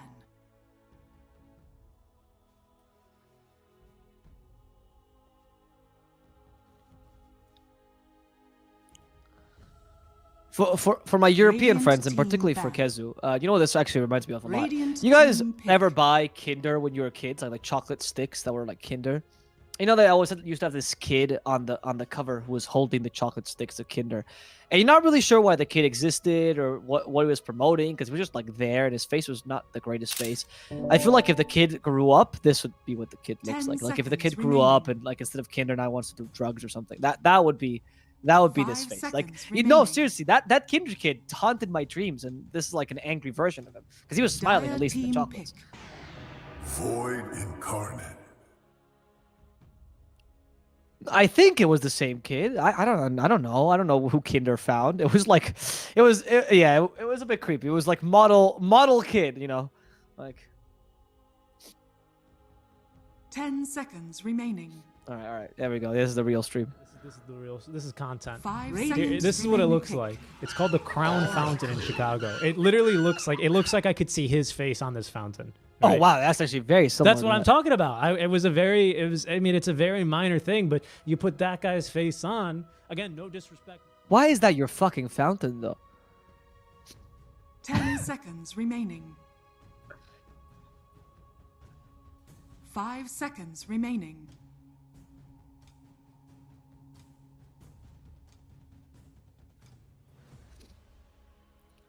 How many creepy guys have you seen Dire there? team pick. And that fountain. Disgust. Spit on me! Yes! Spit on me more! I just feel like that place is prime for kinks. Anyway, V Gaming, we have a Dota in front of us. They went for the Bloodseeker again. I mean, I feel like you just picked Pango 10 into seconds Bloodseeker. remaining. Yes, you did. Why? 5 seconds remaining. Was it to block pick the Pango so they couldn't pick it? I mean, you just pick Pango into Bloodseeker with Grimstroke still available in the pool. Whoever's playing the Pango on Nemiga, now you guys know they want to kick him. Like, they hate him. They just don't like him.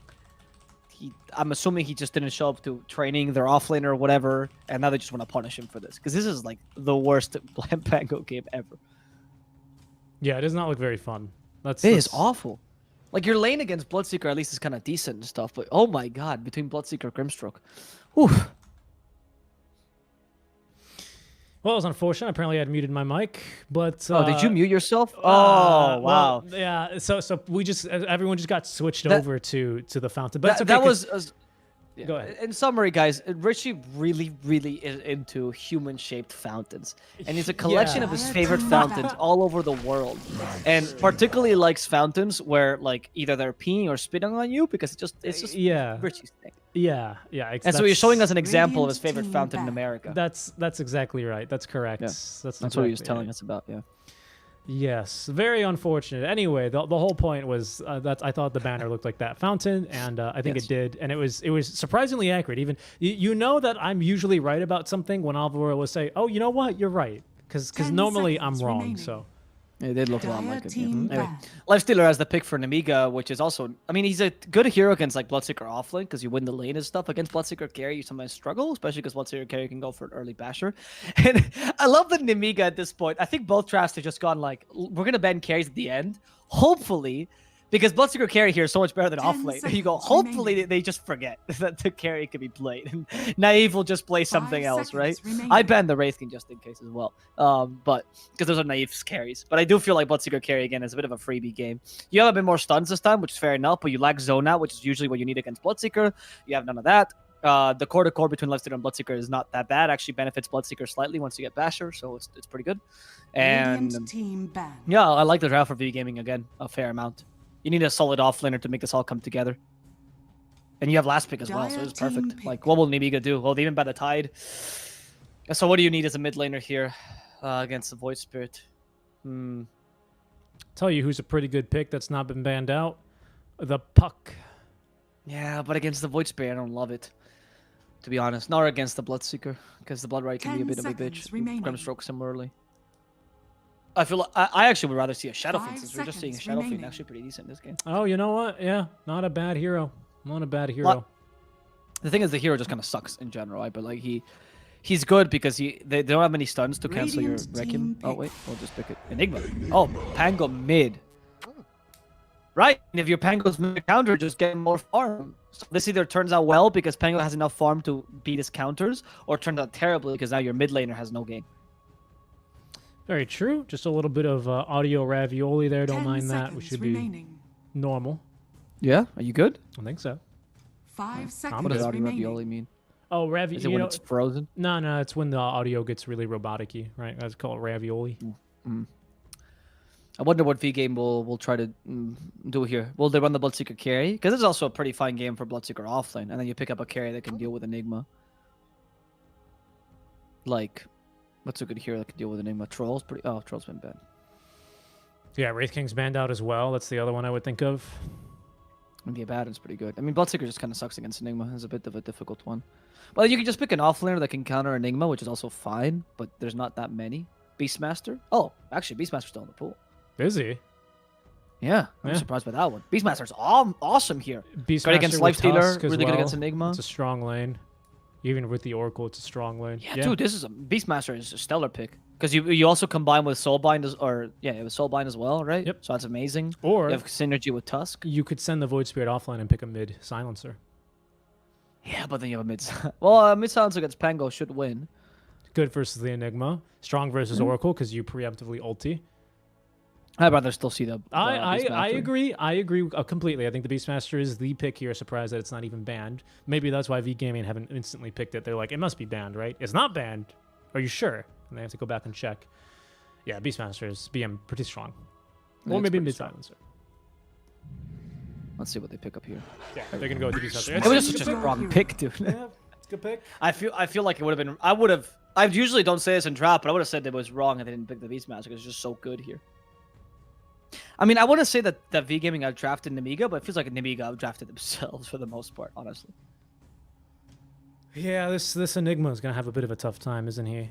I mean, at the very least, no. The thing is, they even have like pretty good wave clear early on for your Eidolons and the Beastmaster summons. Or sorry, and if you want to go, for the Enigma summons, if you want to go fully into the Necro Book 3, you still deal pretty well with them. Grimstroke, Void Spirit, they're all fine. Bloodseeker, even with Bloodright, can clear them easily. I don't really see. I like the idea of the Enigma, right? Because it was pretty strong for the Black Hole. But since it is going to be the offlane, I don't know if it's going to be as strong as they're hoping. Unfortunately, they can't really like run Lion in a core role here or anything else, so it's a bit difficult. Pango as thing is, well no, is if really you- hard countered. Like, what do you do? I feel like Nemiga this time has less weaknesses to their draft. Like, there's no, they don't lack catch. They have good team fight. They have good early game, good mid game, right? Their lanes are not the strongest, but they're fine. So it's good, right? They don't have the apparent weaknesses, but each of their individual heroes is countered in some way or another. Right? So that's the bigger issue. So I don't know how much that affects them. I feel like when you have individual counters, there's much more leeway as to how you can play that, right? Based on itemization and how you puzzle team fights. Whereas if your team has a very glaring weakness, like lack of cash, for example, with the right heroes, just win, right? Like we saw last game on Pango and Storm. I would still go for V Gaming, but I think Nemiga has a stronger chance this game. Still not the best draft though. No, I'd agree with you. Prepare for I battle. would agree. Get those prediction points in, ladies and gentlemen. That's right. They're not we do just have for them live? nothing. What? Nice. Nice. You see our draft. 2 minutes, so get them in before the horn. Well, now a little bit longer because of the pause. But those points eventually will be adding challenges, which you can prepare for when the next season comes along. Maybe. Well, no, it's definitely going to come along. The question is, are we going to do it here? Are we not? Who knows? Oh, who knows? But it's definitely going to come along, and it will be ready by then, by pure chance. Oh, look, little hearts, Adorable. adorable. Are you drawing a heart on top of them? Nope, I cannot draw. That's the Russian caster. Oh, that's the Russian. You caster. can't. Okay. Oh, apparently you can't. Okay, you can draw on the map, but you can't draw on the ground, unfortunately. Yeah, you can draw on the map. You just can't see it though. Yeah. Have you ever noticed that the fake heart looks like a butt? What do you mean a fake heart? Are you saying that it's a fake heart because the traditional heart shape that everyone learns how to draw when they're young is nothing what a heart actually looks like? Yeah, exactly. That's what I'm saying. The fake heart. Well, yeah, but could you imagine if someone drew you an anatomically correct heart and gave it to you for Valentine's Day? I'd be like, Yeah. okay, are you going to, like, what do you want to cut my heart out? Like, what's going on? Are you psycho? That's how Carla proposed to me. I thought it was incredibly romantic. She was, look, if I cut this one, you have 15 seconds, but this one, you have 30. And I was like, wow. And that's knows. the difference between arteries and veins. Exactly. And then I fell in love with her because she didn't give me any other choice because she was holding a knife. That's true. So- It's a lot like Iron Man. You know how Iron Man had like those 3 pieces of shrapnel in MCU anyway, right? And he took them out eventually. But like if he had to have that reactive there because then they were going to cut him. It's the same thing here with Oliver and his girlfriend, where it's there's a piece of there's like a scalpel in there, right? And if Oliver if he does the wrong thing, it's yoink. There goes his Yep. heart. I've accepted that, 30 It's better than seconds being to single. The things you have to do during the pandemic. Feels bad, man. Imagine being single. It's very sage, man. Very sage. I'm joking, guys. I don't think, as I always say, better to be single than to be badly. Oh, you can't say it in English.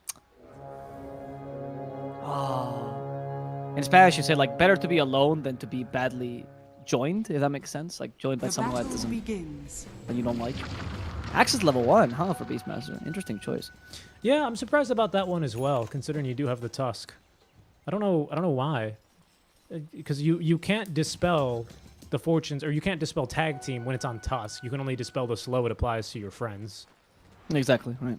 Which is Um, useless because like a momentary slow, so you might as well not do anything. Of course, yeah, of course, yeah.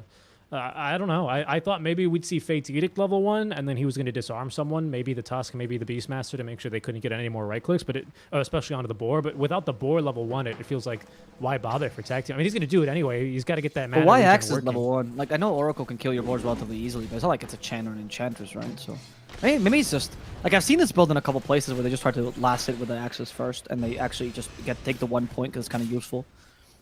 Because you can abuse this against heroes like Oracle and just charge against them with tag team plus, the damage that Beastmaster does. And of course, it amplifies your tag team damage as well. The damage amp is applicable to anything you get.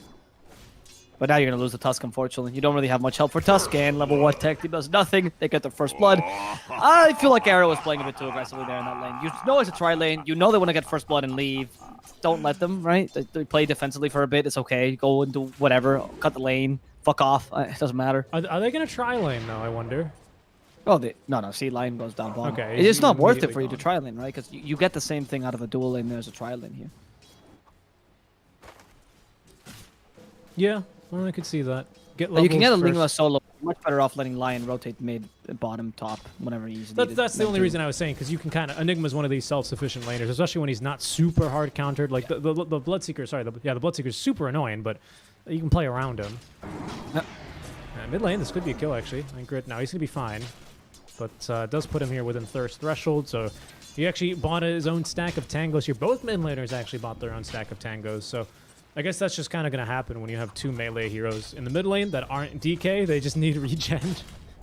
No, it's what happens. And the Pango versus Void Spirit matchup is a slightly Pango favored matchup, actually.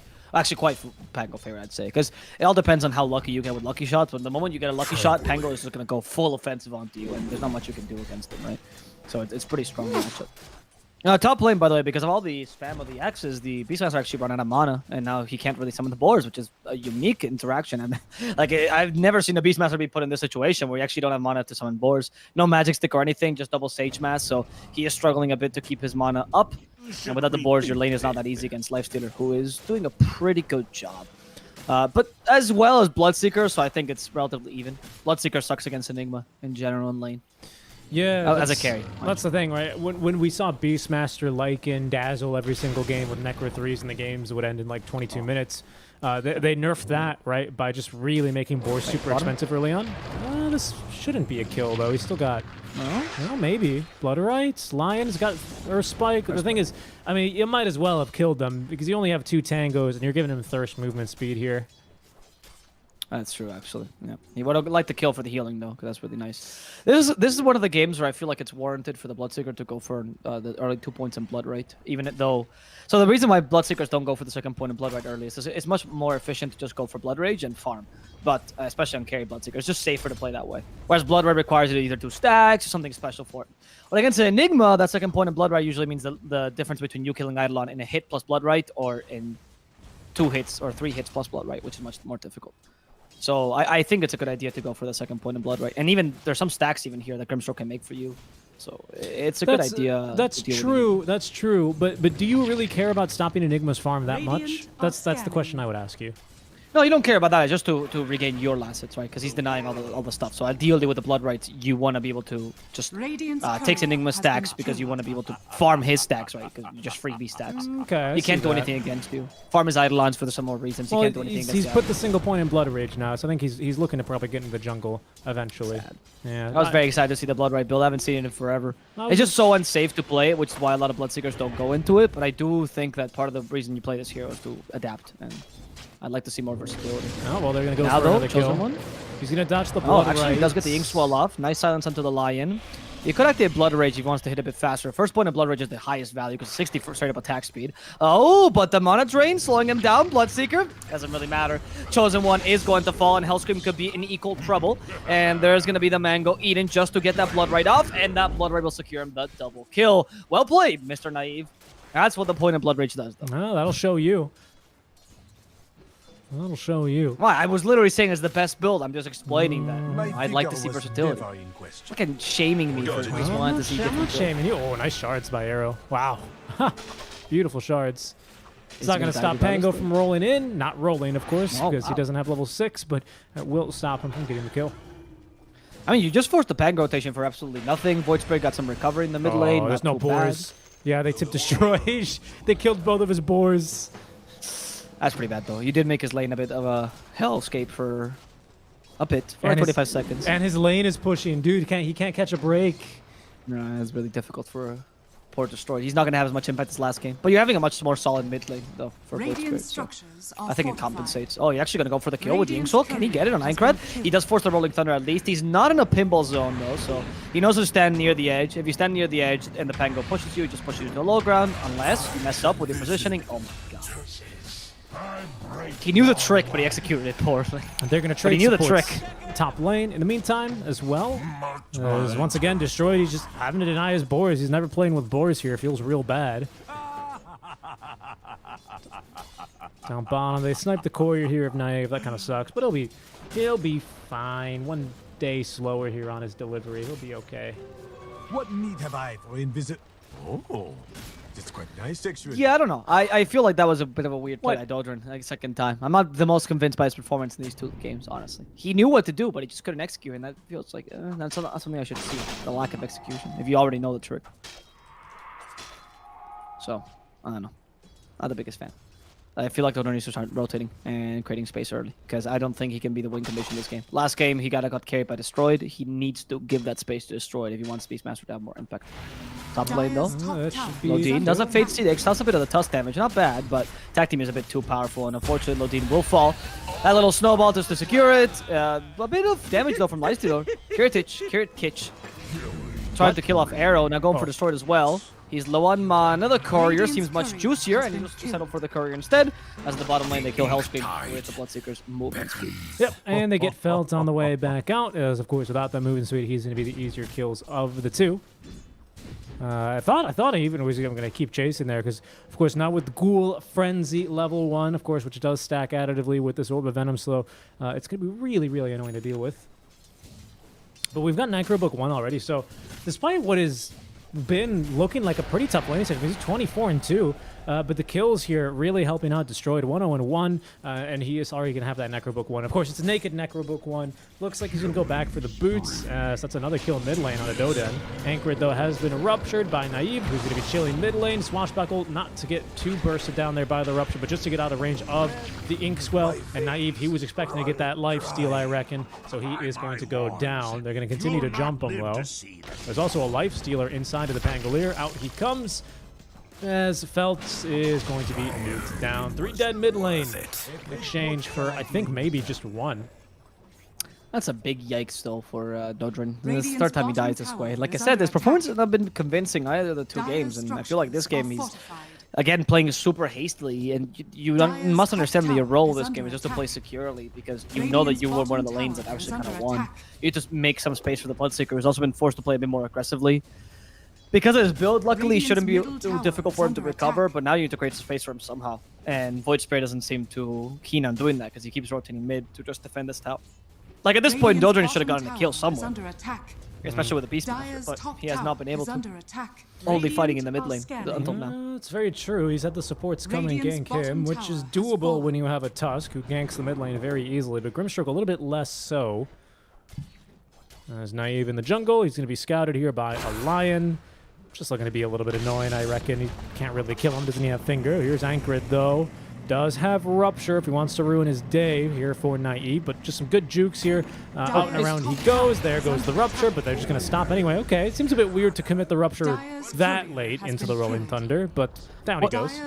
Yeah, it's a cheeky thing of, guys, can we turn this into a kill when you just avoided him twice, right? And you need to keep walking to avoid him. Like, again, you know how to avoid him, but you keep not wanting to execute it because you're getting greedy. You're thinking, oh, man, can go for the kill. You're underestimating the Pango, and Pango's having a really free game, despite the fact that you have 2 counters against him, 3 arguably with Beastmaster, and none of them have been able to even do anything against him. Yeah, now finally the gank.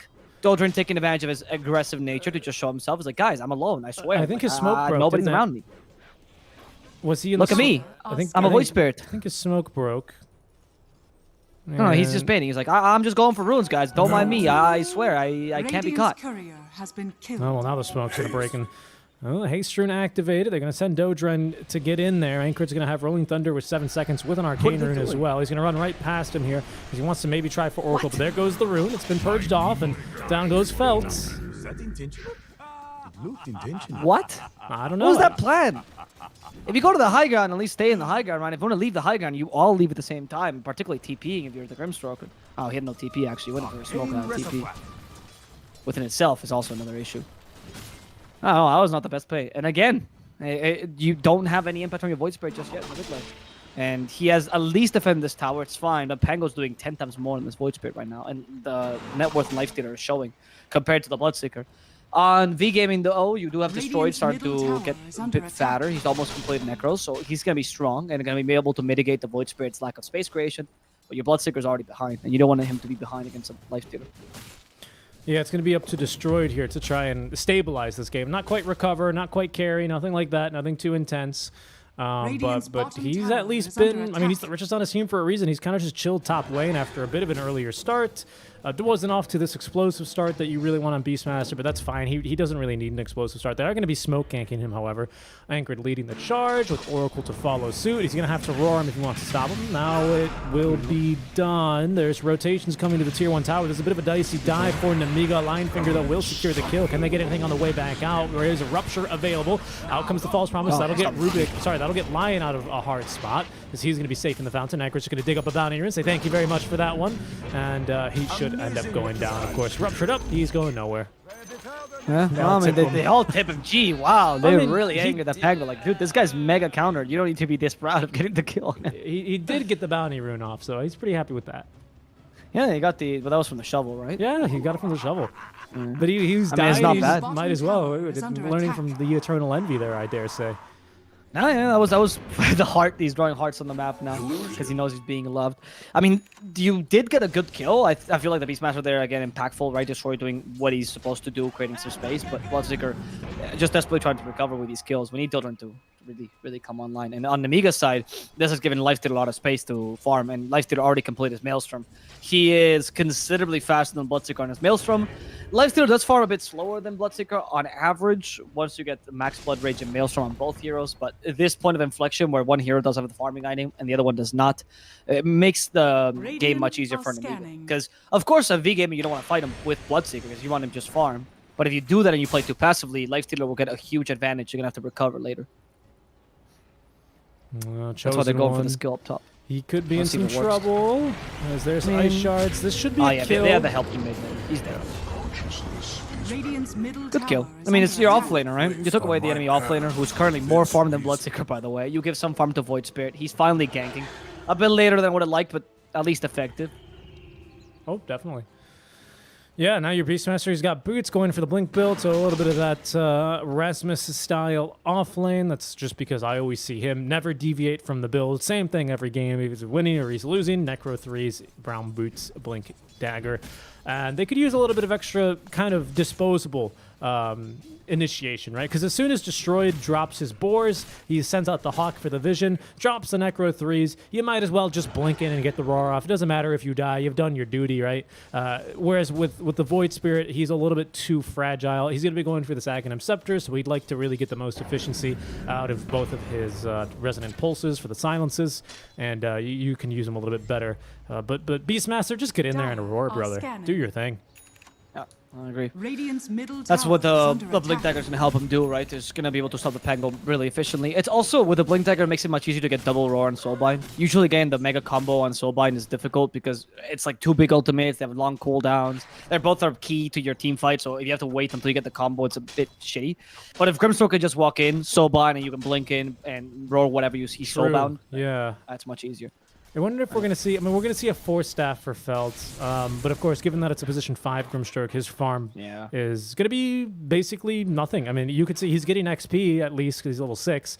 But by just barely standing next to Naive, he's breaking smokes. He's out ahead because he knows he's the expendable one this game for sure.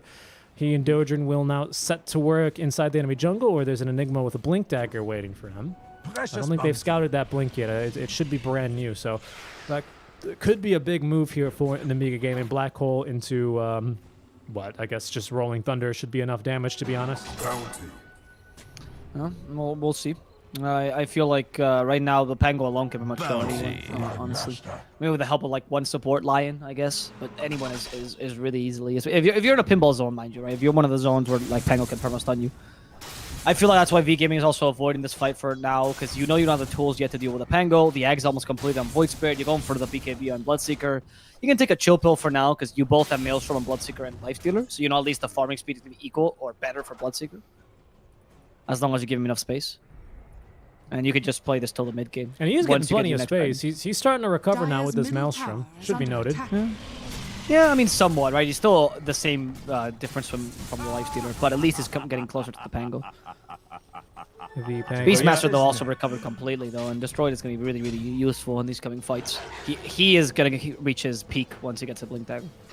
We'll see. I think Lifestealer is going to say a little bit of a hello to him, but Destroyed will TP away. We might skirmish in the river.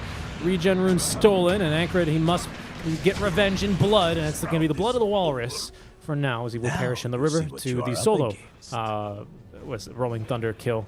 So, not bad.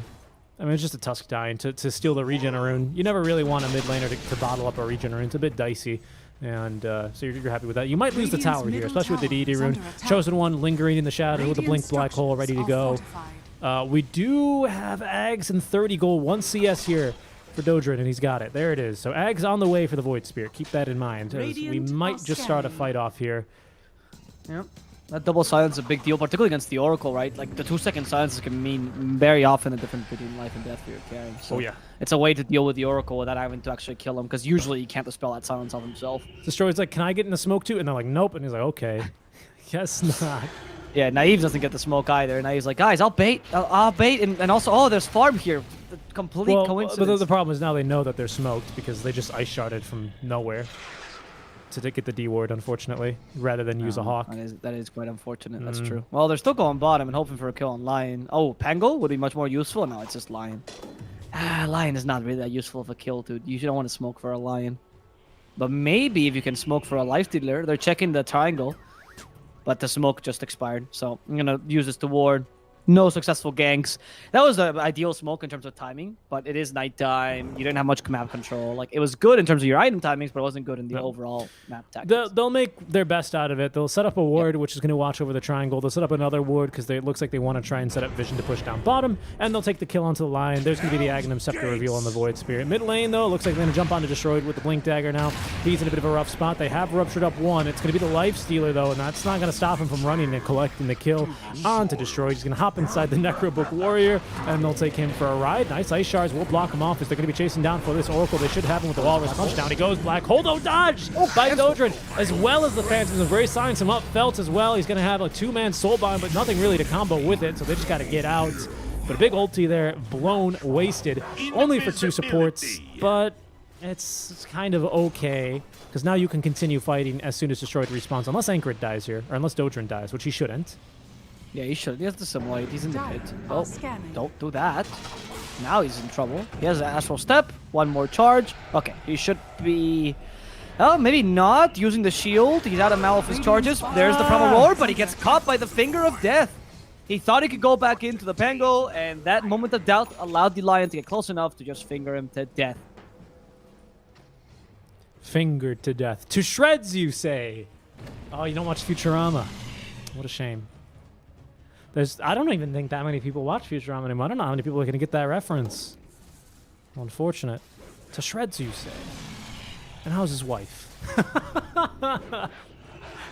This is what it's like living with this dude. It's just talking to him, like a constant inner monologue. Well, you know. Or you think, is he asking for my input, or is this just how he exists, like a natural state? Just a natural state. Like a normal person, just talk to myself as opposed to talking to others. Let's take a look. We got Blink Dagger for the Beastmaster, though. Unfortunately, not the best reveal they were hoping for. Not the best Blink Black Hole. Yeah, there's 2 L's there. It's not a tongue twister. And immediately canceled. Dodge as well by that Assimilate. That was a big move. Big money moves there. So going to be looking for a kill mid lane.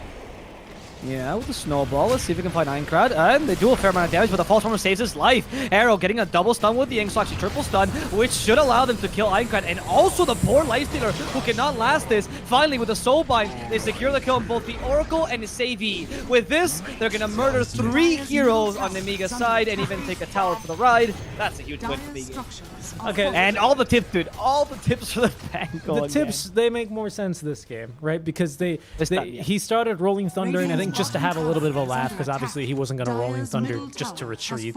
But instead he got silenced once, he got silenced twice, he ran into a 3-man Inkswell, and they ended up killing him off. So that's more acceptable. Top lane, I think, you know, if there's any constructive feedback for V Gaming, you know, it's work on the tip meta. I think it could use just a little bit of work here, but it's looking good for now. And also, by the way, Tusk has picked up a Falcon Blade on top of his Orb of Corrosion, so... I was going to mention this, yeah. I also thought it was quite interesting. I mean, it's not bad for the Tusk fight, because Mono Regen is one of the biggest issues. I feel like a lot of heroes that just need Mono Regen, they just go, well, why don't I turn this Mono Regen into a blade, right? Yeah, I could see that. I see it very commonly. Like, yeah, the HP is nice, and there's some heroes where the synergy is like amazing, but the majority of heroes that I see buying this is mainly the Mono Regen, because it's quite a Mono Regen for a very simple item. And the rest of the stats are nice as well, right? I mean, between this, you go for the double Fluffy Hat build, right? One for Falcon Blade, one for Orb of Corrosion. I think the only question I would have, obviously Urn is out of the question this game because there's an Oracle and a Lifestealer, not very good. Yeah. But the only question I would have is why not Medallion? That's it. Yeah, that could be consideration. I agree with that. And then maybe it's a bit of experimenting, and that's fine. You know, it's okay. I think that's the alternate item if maybe you don't want the Falcon Blade, but you still want some mana regen. Smoke's gonna break. Here's TA2000. He's gonna eat a blink into the Rolling Thunder. However, in goes Dodrin though immediately onto this Oracle. There's gonna be the roar now onto one black hole though. Use nothing to cancel it, but it's only onto the 2 supports. You do really care that much. Oh no, the rupture onto 2, and now they're gonna get destroyed. He's gonna TP out. No, he's not. They're gonna find him as well. Anchored's still ruptured up. There's not much Arrow can do. He will eventually drop. And guess what? Everyone alive for Nemiga except for the Oracle who did buyback. Double Rupture, Double Primal Roar, both uses because Enigma just got his Black Hole off really nicely. That's because, of course, Radiant's you didn't have bottom anything ready to tower is stun, under and you always have attack. to have some sort of idea Radiant how to deal with that structures Black are Hole if you're fortified. fighting a choke point like that one. And I thought part of the idea was also using the Axe from Dodrin, but we didn't see that being too No, effective there, good point. We unfortunately. didn't. Good No. points. I feel like, again, Dodrin is just in the wrong position in these team fights. I mean, I get that he's living, but he shouldn't be living on full HP, full mana. And It shows that he wasn't really doing Radiant's anything. And guess Anything what, else Alvo? under Guess attack. what? You know, that Ag's silence, like you say, very effective. Not so much when the Chosen One got his BKB, and he's going to have it with this tower. True. Now you're going to have to save the Primal Roar pretty much Radiant's for him. bottom So tower you're going to have has to pray that fallen. Soulbind hits him. Maybe. And then you hopefully get a double Primal Roar, or alternatively, you just save Primal Roar for him exclusively. Like, I feel like that's the best option. If I'm not mistaken, abilities will affect heroes that are BKB'd as long as, with Soulbind, if you target if they're the secondary target of the Soulbind. I don't know if that works for silences, however. So I'm trying to think, I don't know if Phantom's Embrace can go through BKB, even if it's doubled from the Soulbind. I don't think so. Because a lot of abilities will still do that. There's a lot of really weird interactions with Soulbind. I don't think it should work that way, mind you, but it tempts to throw the Phantom on top of you. Right, interesting. I don't think it is going to latch on, though. Cause It shouldn't, right? It doesn't pierce. Because normally the Phantom just instantly dies if you go Invis or if you pop Magic Immunity, right? Like, I know it's doubled, but I didn't think that would actually pierce the BKB. I don't think it's supposed to pierce, but of course, Valve. Well, I mean, you're right. I'm trying to find a. There's say a couple Valve. of Say specific things. Dota. Dota. This is something that happened back in Dota 1. You think Valve invented bugs in this game? Dire are scanning. Unfortunately, none of the new heroes are bugs, so I cannot make a joke about that. Pango is like a bug, right? He has, He's like- not a bug. He eats bugs. Oh, yeah, exactly. So you are what you eat. I guess so. I guess so. There you go. They're going to go for Roshan instead. Tag team plus Blood Rage, putting next to the combo. Roshan shouldn't take too long to fall. But this game, unlike last game, right? Once this goes into later and later, your team fight has become much weaker than usual. Obviously, Black Hole is much stronger than Black Hole. Rolling Thunder is much stronger than simply Primal Roar. So this time in the late game, you do struggle much more if you don't have that advantage. Roshan has And even though the fallen core to between Bloodseeker and Lifestealer is much better, you don't have the team fight to go along with it. And Ah. also, Pango can easily itemize against a Bloodseeker. Okay, Once you have enough gold, you can get Lincoln, stuff like that, and then Bloodseeker becomes less of a threat. Luckily, there is a list on the wiki of spells and items that will pierce spell immunity when normally they will not be able to do so. Fantastic. The relevant ones this game, there are none. It's Dagon. I mean, there's a lot of Laguna or actually Lionfinger will, but obviously it's not going to happen this game because they're on different teams. So will Laguna Blade. I mean, there's a lot of things that maybe should work that shouldn't, or shouldn't work that should. So apparently things that look like lasers pierce it. Generally speaking, yeah. If it's a big old laser or a Malefice, a Soul Rip, Does laser pierce it? laser does pierce it. Ah, there we go. Dire's Then we found the top rule. tower is Yeah. under attack. Brain Sap, Cold Feet, Malefice Brain Sap is does. an obvious laser as well. Yeah. Cold Feet, yeah, typical ice Wrath of laser. Nature. Typical. That's a Earth big laser. That's an Earth laser. Yeah, it's a natural laser. For sure. Dire Yeah, structures I agree. are fortified. Yeah. Okay, that makes sense. That's consistent within its inconsistency. I suppose so. But I remember like doing a deep dive on Grimstroke one of these days because I was like, how the heck, what is a Soulbind? And I looked into it. And you know you're about to get like a really good Dota wiki article when you know you got the ability on its top left, tower is and then under there's attack. more text on the right than there is Yeah. in the wiki. Yeah. It's just it's That's a the whole thing. exceptions. Yeah, it's the whole. In case you thing. ever Dire's guys who have never top checked out the tower wiki, has that's fallen. literally where they put all the exceptions. Side. And Radiant's there's a couple middle abilities that are tower like is that under are attack. very unique. I think Wukong's Command is another one of those. Morph is like that. Radiant's Spell Yeah, Steel Morph has is got like quite that. the SA next to it. Dire's yeah. top tower I is hear under actually the spell steal, the thing next to the spell steal is actually someone's dissertation. That's how they graduated from uni. It might be it's just its own whole wiki article, which is a big deal on the wiki. You know, if you have your own wiki article. Someone's postgraduate degree is just written on how spell steal interacts in this game. I could see Dire's it. I think top we have tower is Glimmer under coming to attack. our Oracle now, which is nice. The issue for him, though, is he's still not going to be able to cast a Silence. I actually wouldn't mind seeing him either go for a Blink or an Aeon Disc this game. Blink, of course, to be a little bit farther away from the Void Spirit. So if the Void Spirit does kill you, either your team is going to be able to save you, or he's going to have to commit both steps of Astral Charge, and usually your team is going to be able to punish him. Or for Enigma? Sorry? Is it for Pango? This is for Lodine. Oh, for Oracle. Yeah. Oh, I think the Aeon Disc is really far away, dude. Well, I agree. I'm very confused who you're speaking about because I don't think he can even build the Aeon Disc. Like, I Oh, think it's- Blink Deck is already a tall order. It's something you build towards, but I don't get the point of the Shadow. I think it's just 1,000 gold that you could have saved for a different item, Dire's whether it's I thought it was Aeon, whether it's Glimmer. Blink. Been Glimmer, killed. right? Well, maybe, but I don't really see the use of Glimmer. I mean, congrats, now you're alive, you know. Void Spirit doesn't kill you, but your core is dead because you didn't get off the ulti. He's going to die here as well. Yeah, actually, he is dead. You know what? Yeah, where's your shadow? I mean, like there. It's also not great against Thirst, of course, for obvious reasons. No. I mean, when you Massacres, Necros, you don't have much magical damage. I agree. Maybe he was like about to throw the game. He's like, actually, no, we can win this, and then he got Shadow on his inventory. It's the rare Overwatch replay where he starts trying again after he buys the Shadow Amulet. Have you gotten one of those? No. Oh, let's see. They're going to initiate again. That's a nice soulbind. Can they turn this into double kill? Let's see. With the Inkswell, they do catch the Pango. The Primal Roar actually pushed them so far away from each other. They have to concentrate on only one of them. And that Primal Roar might actually screw them up a bit here. As the Pango is capable of TPing, they have no way of canceling this TP. And Einka is capable of getting away.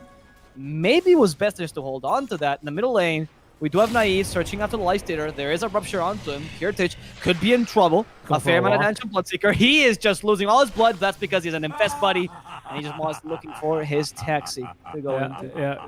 Chosen One gets right in there. And obviously, as soon as you see him jump in someone and blink away, there's only two heroes with a blink this game. One's the Pango, one's the Enigma. You don't really want to be playing with either one of those 1v1. So he's going to get the hell out of dodge. DD Rune bottled up, though, and now the 10-second BK. Sorry, make that a 9-second BKB for our Bloodseeker.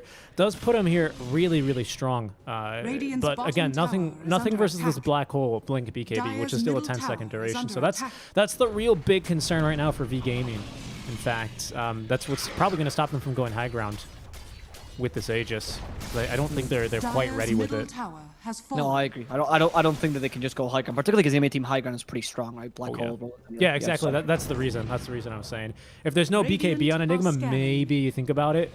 Because, again, you can theoretically cancel it with Resonant Pulse or a Snowball or a Phantom's Embrace, right? But you still have Primal Roar, right? I'm a big fan of the double Primal Roar, but I think at this point you just kind of have to use Primal Roar just for the Enigma. Just accept it. I agree with you, but it's also, it feels like you kind of need Primal Roar to deal with Lifestealer, right? Because he's got that rage. So it's like, it's very difficult, right? I think you rupture Lifestealer and you save Primal Roar for the Enigma. Okay, I like that. I like that idea. It's difficult. I mean, it's easier said than done, right? But I feel like that's the targets that you should be going for. Oh, Enchanted Quiver. Hello. This should be for Bloodseeker. And you just send Void Spirit to chase after the Oracle, right? That's exactly. The play. Void Spirit because he gets double silence, so at least you have 4 seconds of freedom against Oracle. Worst case scenario. Okay, I like it. I think that's the game plan. We'll see how it strings together. Yep. I would like to see Basher as well on Bloodseeker. That will give you a secondary counter to Black Hole in case like they try to just catch up Beastmaster, then you just bash the Enigma, or sorry, go for Abyssal, of course. Yeah. And once you have Abyssal, then you can bash him.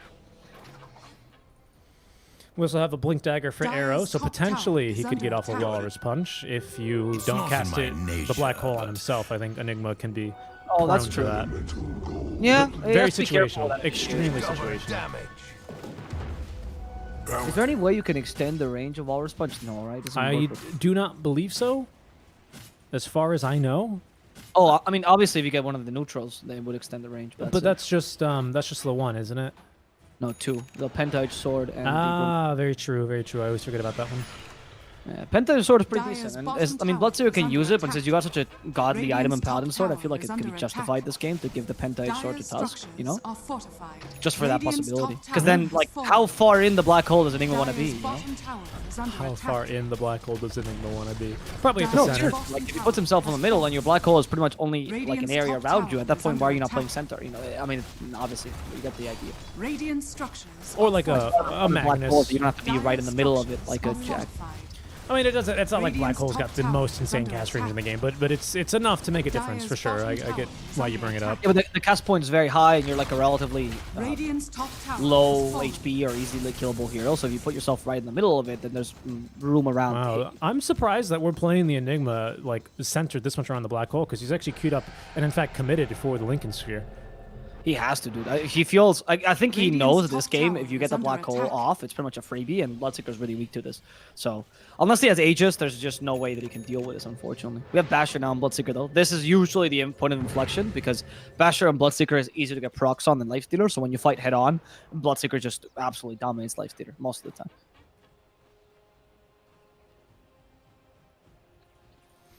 time. Yeah, we got this BKB as well, 10-second duration for Daedron, so hopefully... I mean, now there should be really nothing concerning him except for the Black Hole in terms of chasing down this Oracle. That's his job. Oracle's job this game is to live and cast his ulti if Lifestealer needs it. Basically, at this stage of the game, that's the only person you want to be ulting as an Oracle. And Void Spirit, he's been relegated to anti-Oracle duty, so it's going to be this nice song and dance between the two. Of course, Oracle, he's as poor. He's very, very poor, so he's not anywhere closer to this Blink Dagger or anything else. Hoping... just Shadow Amulet can at least get him in a decent enough position. Again, a little bit hopeful versus Necro 3, but it's what they have, so they're going to have to work with it.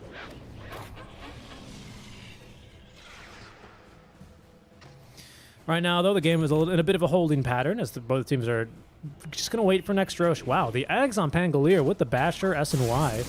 Okay. I like this. Has he taken idea. the talent? Yep, of course. So it's like, why not? I think on mid Pango Zags is much more justified because it's very easy to turn this into just a free slot later on in the game when you need more stuff, right? You don't usually need the shard in mid Pangos unless you're up against the puck, so it's much easier to you can build this up without losing as much gold, and you already have pretty much everything else. You don't need to go for Aeon Disc or anything with the Lincoln. I think it's a pretty solid game for it. It also adds a bunch of damage against Bloodseeker. Like Pango could be a really solid threat into the late game, which is something I'm concerned about for V Gaming. I don't know how they propose these team fights easily if this goes like 40-45 minutes in. Yeah, especially because by then you're gonna have Blink, Black Hole, Lincoln Sphere, maybe Refresher, Enigma, and that's a lot. It's a lot to deal with. So he's got enough money for the Lincolns. I mean, just so many. What are these rings called? What are the full perseverances? Right? He's got like 3 perseverances in the quick buy, maybe even more, depending on what he wants to go for, because he's considering the Arcane Blink, Enigma, Tinker. I think I saw this Reddit post on Professional Dota on who builds Arcane Blinks. I think it was just like Enigma and Tinker that we've seen Arcane Blink on. I'm really trying to think though. Anyone else? SF Tinker. SF, thank you. SF, Tinker, and Enigma. Usually that's the holy trinity of Arcane Blink daggers. Yeah, I think Enigma is the weakest one of the other 3 though, because it doesn't give you much tempo. Like it's a nice luxury more than a core. Whereas on Tinker and SF, I was like, okay, that's stupid. I think it's really meaningful if you don't have Ags, right? You know, I actually used it yesterday though. What? Before on a Magnus, and it was pretty nice. Yeah. It's pretty crazy. If anything, it makes Enigma look very funny. Of course, there's that really famous clip of General, making fun of Enigma basically for the attack speed with the Arcane Blink, or the animation, sorry. Because it speeds up all animations, which is not just, for cast points. It is for cast points, of course, but it just speeds up all the animations. And since Enigma is a channeled spell, it makes it look very funny. I'd imagine Witch Doctor dances very quickly as well with when he plants a Death Ward after an Arcane Blink. I've not yet tested that one, but that's probably funny. It's also incredible when you walk in and you didn't want a conversion, immediately it's like, poof, like all of a sudden, whoa, come in, my children. Oh, There's no here they go. Okay, Beastmaster's in trouble. I think he might just have a nice snowball. Never mind. That snowball might save him. They know there's something inside this Pango. There's a surprise. Black Hole onto the 3, and that is going to be a absolute win for Nemiga. Now in comes Dogran though. He still wants to fight this just with the ink, so I don't know if he's going to be enough. Bloodseeker wants to come in for the cleanup crew as well. They're trying to save Dogran with the Force Staff, but instead he just committed suicide. That was a bit of a weird play. They didn't find Felt, and that is going to be a team wipe in favor of Nemiga. Hold on. We gotta pause it up. Hold on, guys. What was that? Sorry, not toxic. I mean, they're all dead anyway, right? So it's clearly not a toxic pause. No one pauses after they get team wipes. In Dota. What a black hole. That was a gorgeous black hole, though. I mean, the Chosen One, he knew. He was like, okay, first of all, very good snowball save. Second of all, I'm going to black hole you as soon as you come out of that snowball, right? And that's the play. Because the great part is you save the Beastmaster, but Beastmaster is also the only one that can cancel a black hole BKB black hole. And as soon as you can guarantee that Beastmaster is going to be inside the black hole, it's a no-brainer, right? Very, very good play from the Chosen One. Nice job. And this is going to secure them Roche. There's no buybacks on anyone. They bought back on the Bloodseeker for some reason, and now he's going to be very poor, and they can just push up high ground and try and force a game 3 here for Nemiga. And if they do that, like I said, I think Nemiga and V Gaming are pretty even just about the drafts they've kind of tried to do. And I think this game, because you don't have the late game security, we did see V Gaming last game making a couple mistakes that would have cost them if their late game was much more difficult. And this game is exactly that, right? Their late game is just a bit too tough right now. I don't feel like you have the best lineup to deal with this late. Neither, like the core to core is fine, but you don't have the secondary core, you don't have this much team fight. And Pango's looking a bit too strong now. We're kind of seeing this Pango Lifestealer combination being a bit too powerful. What the fuck is Arrow doing? He just went for a ride. He's like, guys, I'm gonna snowball and I'm gonna. Radiant's I don't middle understand what tower that was. has fallen. Itagege, I would say. I think he's throwing in the towel here pretty quickly. Radiant's top tower I is mean, under I don't attack. think you make plays like that one unless you're a little bit mode feed, right? I mean, I'm not saying mode feed is just, when you play a little bit way too aggressive, right? As in they go, oh, okay, it was bait all along. They get false promise off onto the Oracle. They actually roar him as well. They're going to lose their Grimstrike, but he's got buyback, so don't worry. He'll be back. Hex up, those the Bloodseeker bashed as well, as they will find at least Lao the Lion. Confusing fight, but the Chosen One at least will get the dieback now onto Arrow with the right clicks alone. And, okay.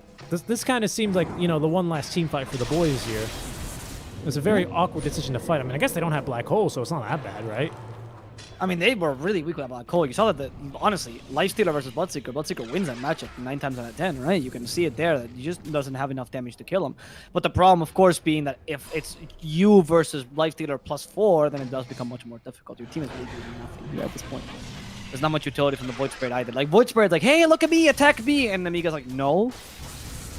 No. Okay, like, there's no solution to this. Look, he walks back in, attacks him for a second, now they're gonna ignore him.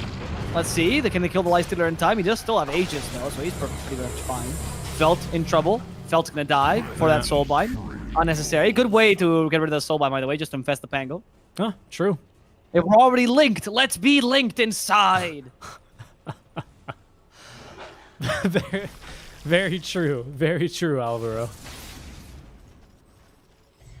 Yeah. There's Dire structures are Singapore. Well, fortified. Singapore Major's all online. Radiant's top tower Dota, is you don't under play attack. Dota in LANs offline. I don't know why. Maybe for TI they do, but like usually you just play it at a server cluster and everyone's got the same exact ping. It's not like CS where you make a custom server. I mean, again, this is probably different for like Valve official events, but it's all played to Radiant's a local top server. barracks are under attack. Probably. RTS players are the old school players, and now whitey Radiant's pitches are top everyone that's barracks played has at. Well, I think when you have to click on point on someone else's head, the ping is a very considerable difference. If people can play Nepo with a ping, I feel like you can. Oh, the bash, BKB just being absolutely wasted. Felt like he had another bash prime, but it would have been too far here to go for more. I feel like the next bash is going to come by. Yeah. Oracle. Okay, they also lose Hellscream in the backlines, but that's Arrow dying for the Oracle. Seems like a fair trade, to be honest. Yeah, It's not the genuinely. 8, so it concerns you. Also, Black Hole is available. Yeah. And It is. it's uncancelled now. Lincoln's BKB and Radiant's Blink are all middle available, tower so is under that's attack. pretty much... Literally the only way they can cancel a Black Hole is if they rupture to break the Lincolns and then roar him. That's it. Radiant's wait. middle We got it. tower has Oh, we fallen. don't have a pistol. Or Walrus Punch. Yeah. Seems You're a right, little bit actually. unlikely though. You can stop Black Hole, but ideally, if you assume Black Hole, you're not catching neither Beastmaster nor Bloodseeker. It's a bad Black Hole. It is a Right. bad Black Hole, very true. Doesn't really matter if being cancelled. Oh, that was a fail. Doesn't really matter. Ironcrad. He did go for the Shield Crash talent actually, which means Holy Thunder doesn't last that long, but he does get a Radiant's bunch middle of damage with the barracks are axe. under attack. Yeah, he's gonna. Oh, in they go. Could be a Anchor. goal now. Lincoln's helping him out a bit. There's the Soulbind. Do they have the double promo roar? They do. Oh, great So timing. someone came by. Black Hole available. Oh. There we go. Hero Man Black Hole. Just channel it. Beautiful. Just finish it. Wonderful. It's so hard to curve it so you hit absolutely nobody and then still win the team fight. That's the strong man's Black Hole. That's the Black Hole that tells you we don't need this ability. We'll beat you regardless. Look at the Lifestealer go. He's chasing the enemy team down. They're routing Radiant's themselves middle back barracks are home. under attack. And it's going to be Arrow with the last Walrus Punch before he can blink himself to safety. Radiant's middle barracks has fallen. Yeah, a bit unfortunate there. He ended up getting Radiant's middle silenced and kind of barracks caught has off fallen. guard because of the resonant pulse, and just didn't really know how to react or something like that. Radiant's bottom Eventually, he tower just is decides to under pop attack. the BKB. He was gonna Black Radiant Hole right where he structures stood. are fortified. And the rest of V. I was surprised. Usually when that happens, you get like a flurry of voice lines, a bunch of Radiant's pings, but bottom tower nothing. has fallen. They're trying to still recover this game. Yeah, but it doesn't seem like Nemiga. Sorry, it doesn't seem like Nemiga's gonna give him any chances here. Feel like now you are a bit too far gone. Okay, in fact, Bloodseeker, he doesn't really read this flake back appropriately. Use the roll up very effectively with the Rolling Thunder now onto the poor Bloodseeker, and he's gonna die in a matter of seconds, honestly. Hex to catch the Void Spirit as well. There we go with a Primal Roar. If only this was a Black Hole, because they were all lined up, but unfortunately destroyed.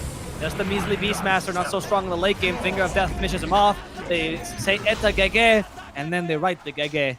And that's going to be a win for Nemiga. Evening out the series 1-1 and giving both teams one last chance to remain in the upper bracket. Yeah, of course, it's a loss here is not necessarily lethal. It just means you have to play an additional 2 matches to get qualified, because you can still qualify if you win the lower bracket. But obviously, you'd rather win the upper bracket and be a bit of a baller. Nice play, though. Nice game, as that's going to be V Gaming.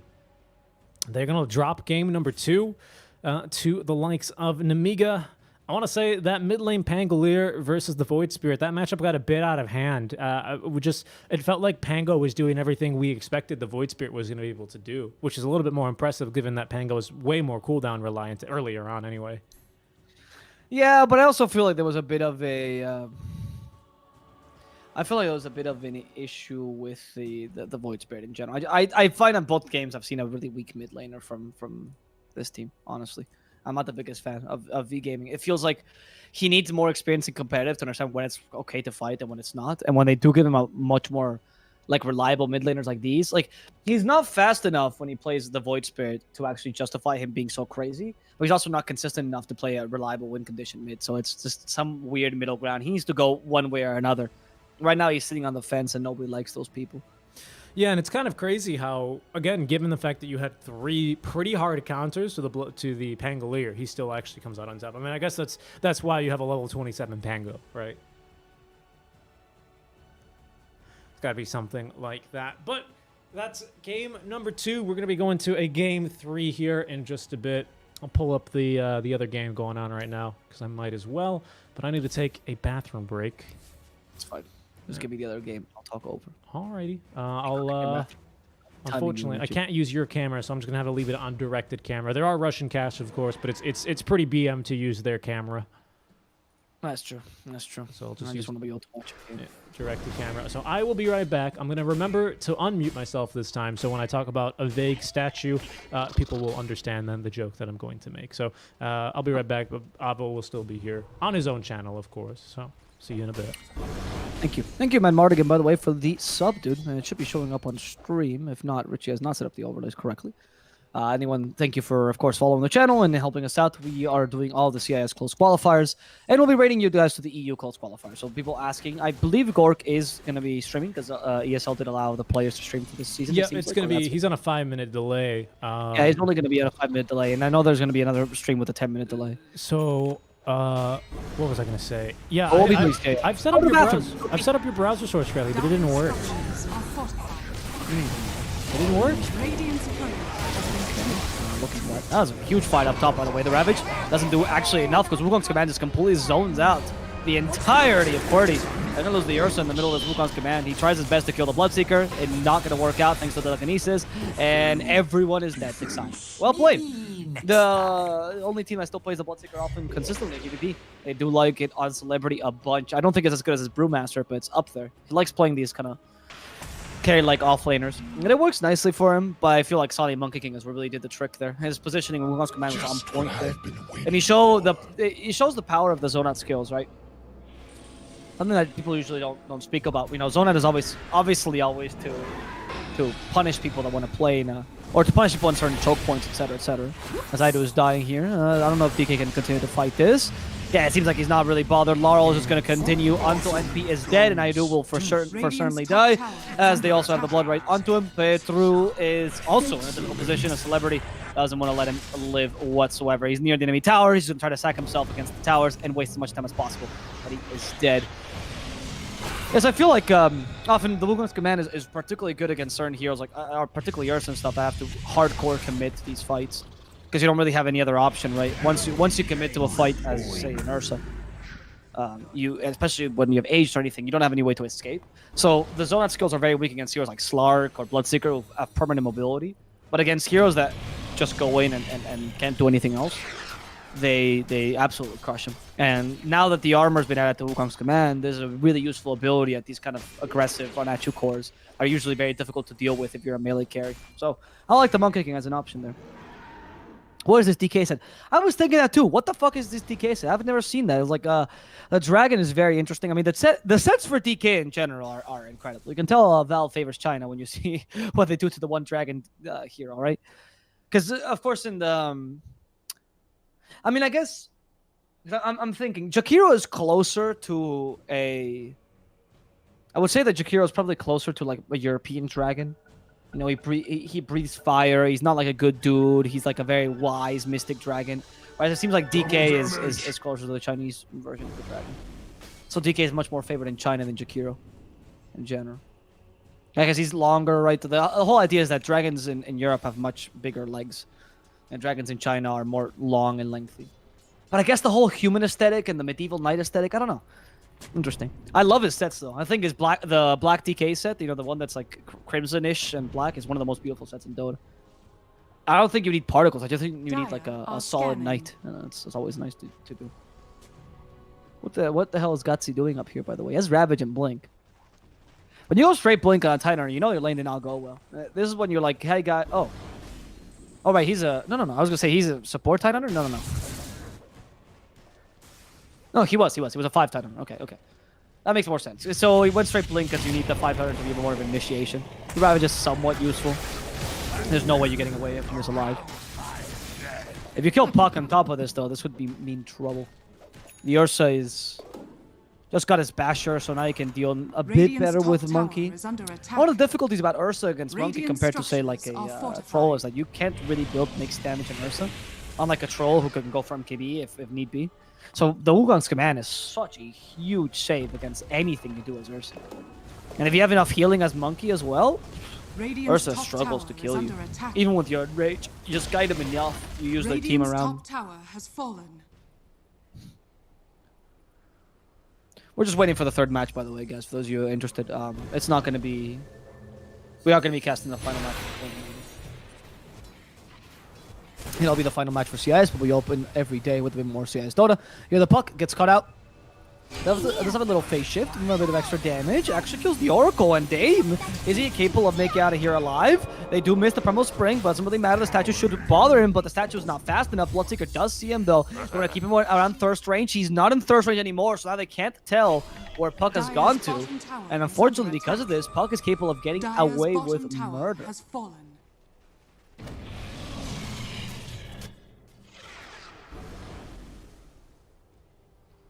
Enchanted Quiver is nice on Itsani, though, to add some mixed damage to him as well. I feel like Enchanted Quiver is probably the next item that's going to be removed from rotation, honestly.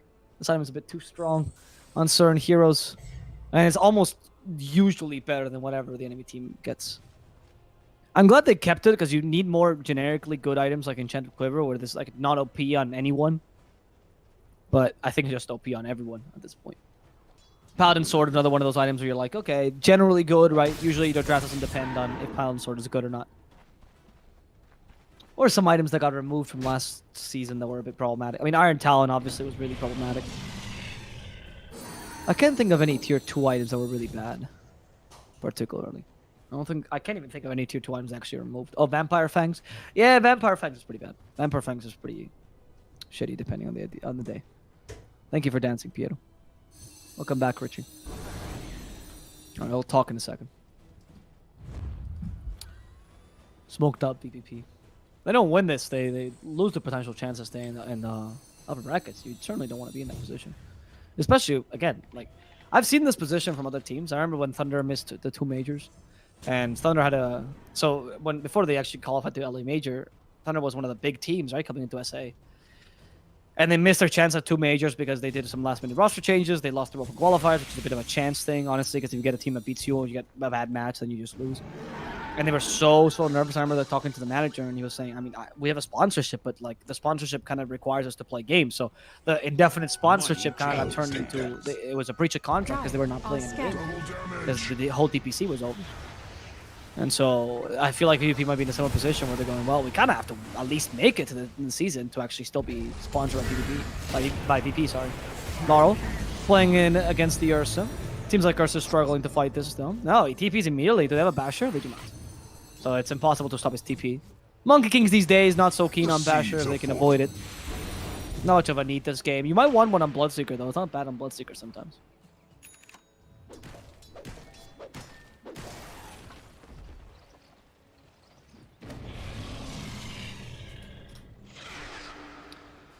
Yeah, for those of you wanting a Spanish cast, we are now using the Twitch for English casts mostly. And we're going to use Facebook if I will cast in Spanish. So don't worry about that. Cuando estemos en español vamos a estar en Facebook. Son los que últimamente no podemos castear en español.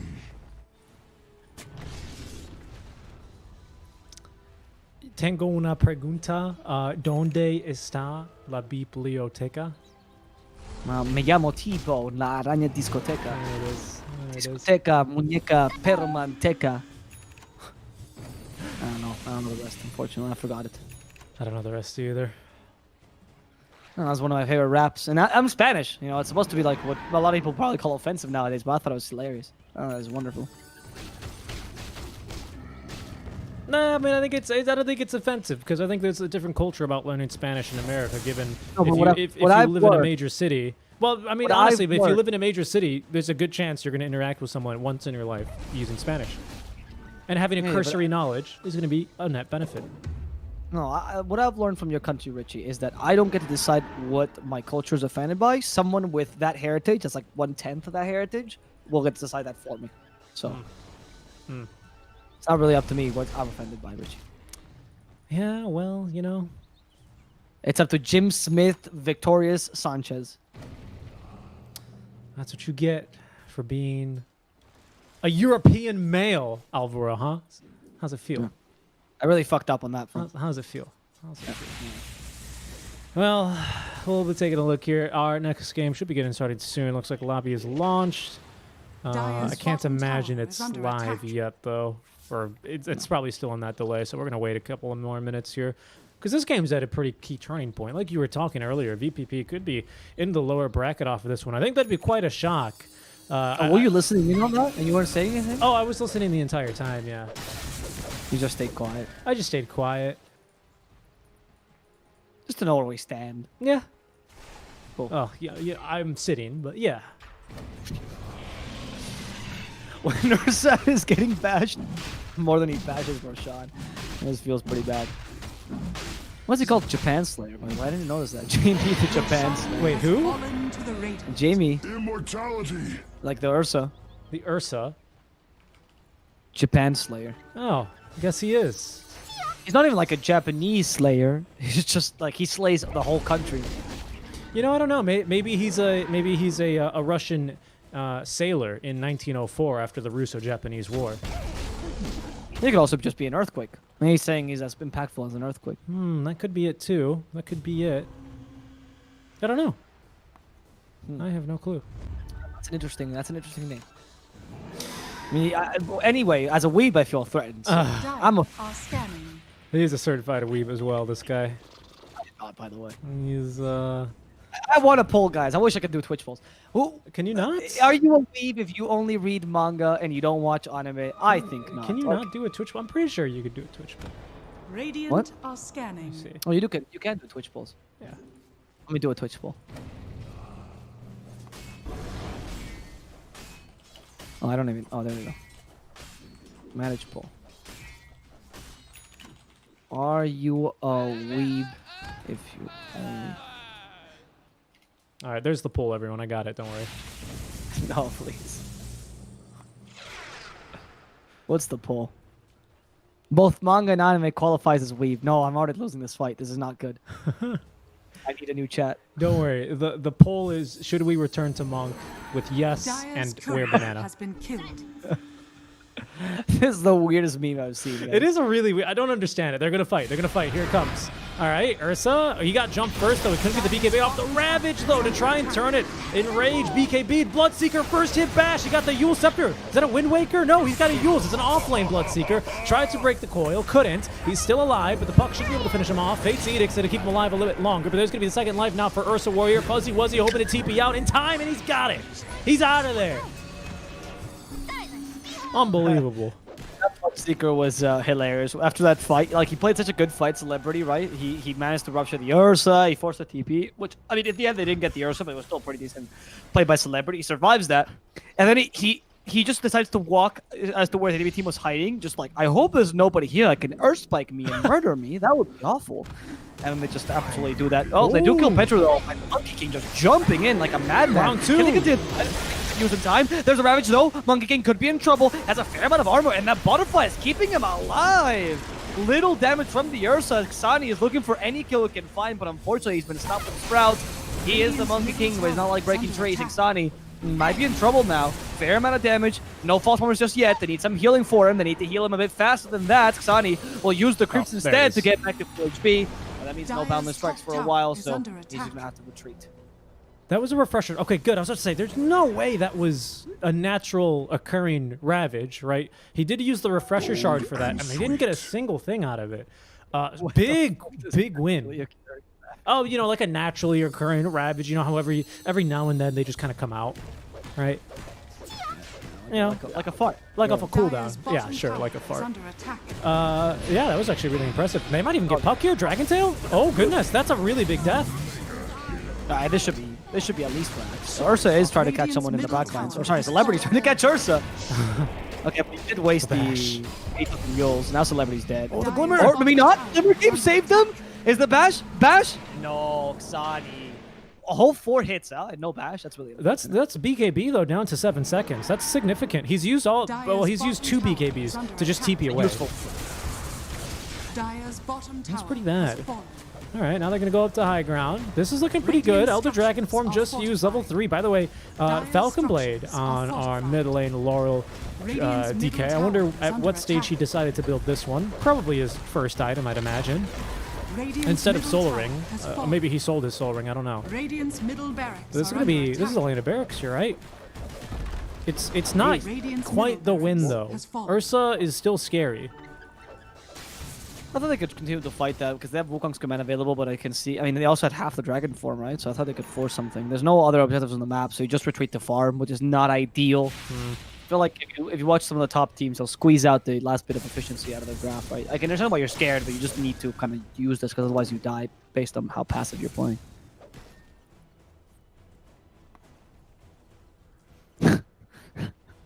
What? Yeah, I'm just, you know.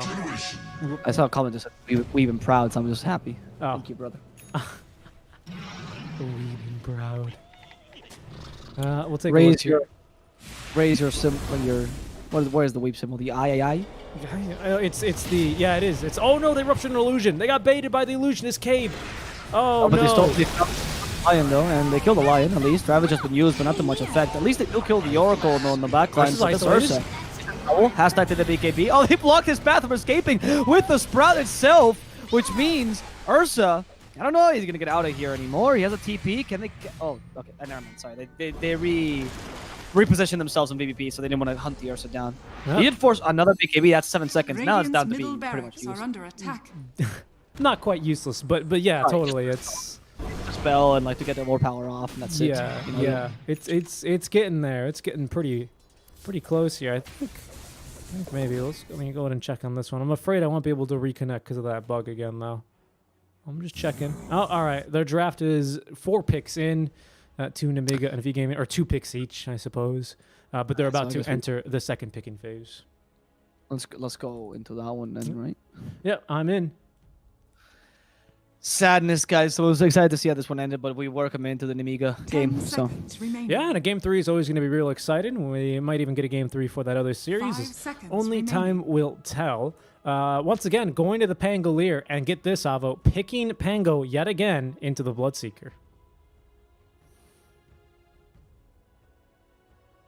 No reaction? I mean, it worked last time, right? It did.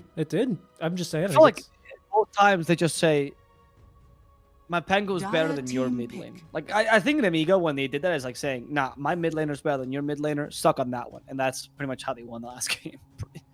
Like, the difference between the 2 mid laners was abysmal. You had a mid laner with a relatively free game on the Void Spirit past his laning phase, and a mid laner with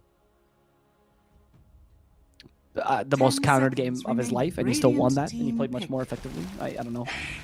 What is the Ancient Apparition for, by the way?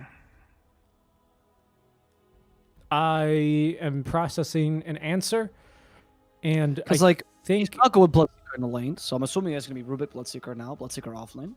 He is not good against Pango. He's not good against Lion. In fact, he 10 loses the lane against seconds both of them if remaining. that's the case.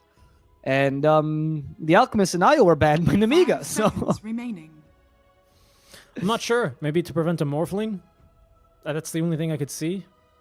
yeah, okay, maybe they're thinking of the morphing themselves. Yeah, This could be. Okay. Yeah, now we're cooking with gas. No. Yeah, that's kind of the only thing I think I could see here, because I agree with you. Otherwise, I don't really know what it's for. Yeah, because the pick is really trash. Like Ancient not in this draft specifically, just in general. Ancient Apparition is just really bad right now. There's a reason why I've seen Dire teams team like pick. there's an out game and they go, "Do we really need an AA? Can we not like get by without this garbage hero?" Some of my pro player friends would say that they rather. Actually, I can't say this on. Oh, I can say this on stream. They rather cut their balls off and play AA now as boss 5s. Yeah, even Fly doesn't like Radiant playing it. Well, team that's his pick. favorite hero, but he said it's kind of unpickable these days. I mean, and Fly that is goes to show if EG didn't even pick it in Division 1 NA, that means it must be really bad.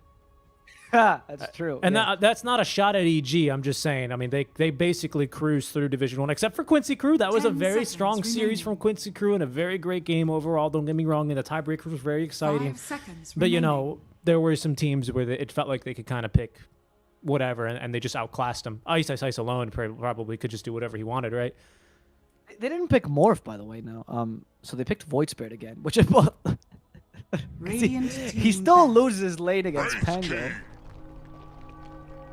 I'm not sure. Maybe it must be a comfort hero. It must be a comfort pick for V Gaming, right? Like, you have the same issue as last game, right? You didn't fix it. Dire I'm team hoping they back. banned the Morphling. Oh, okay. So this time, look at what V Gaming did. They set the stage. Now it's like, no. The Radiant Bloodseekers team for back. sure carry, and now you pick the Morphling last pick.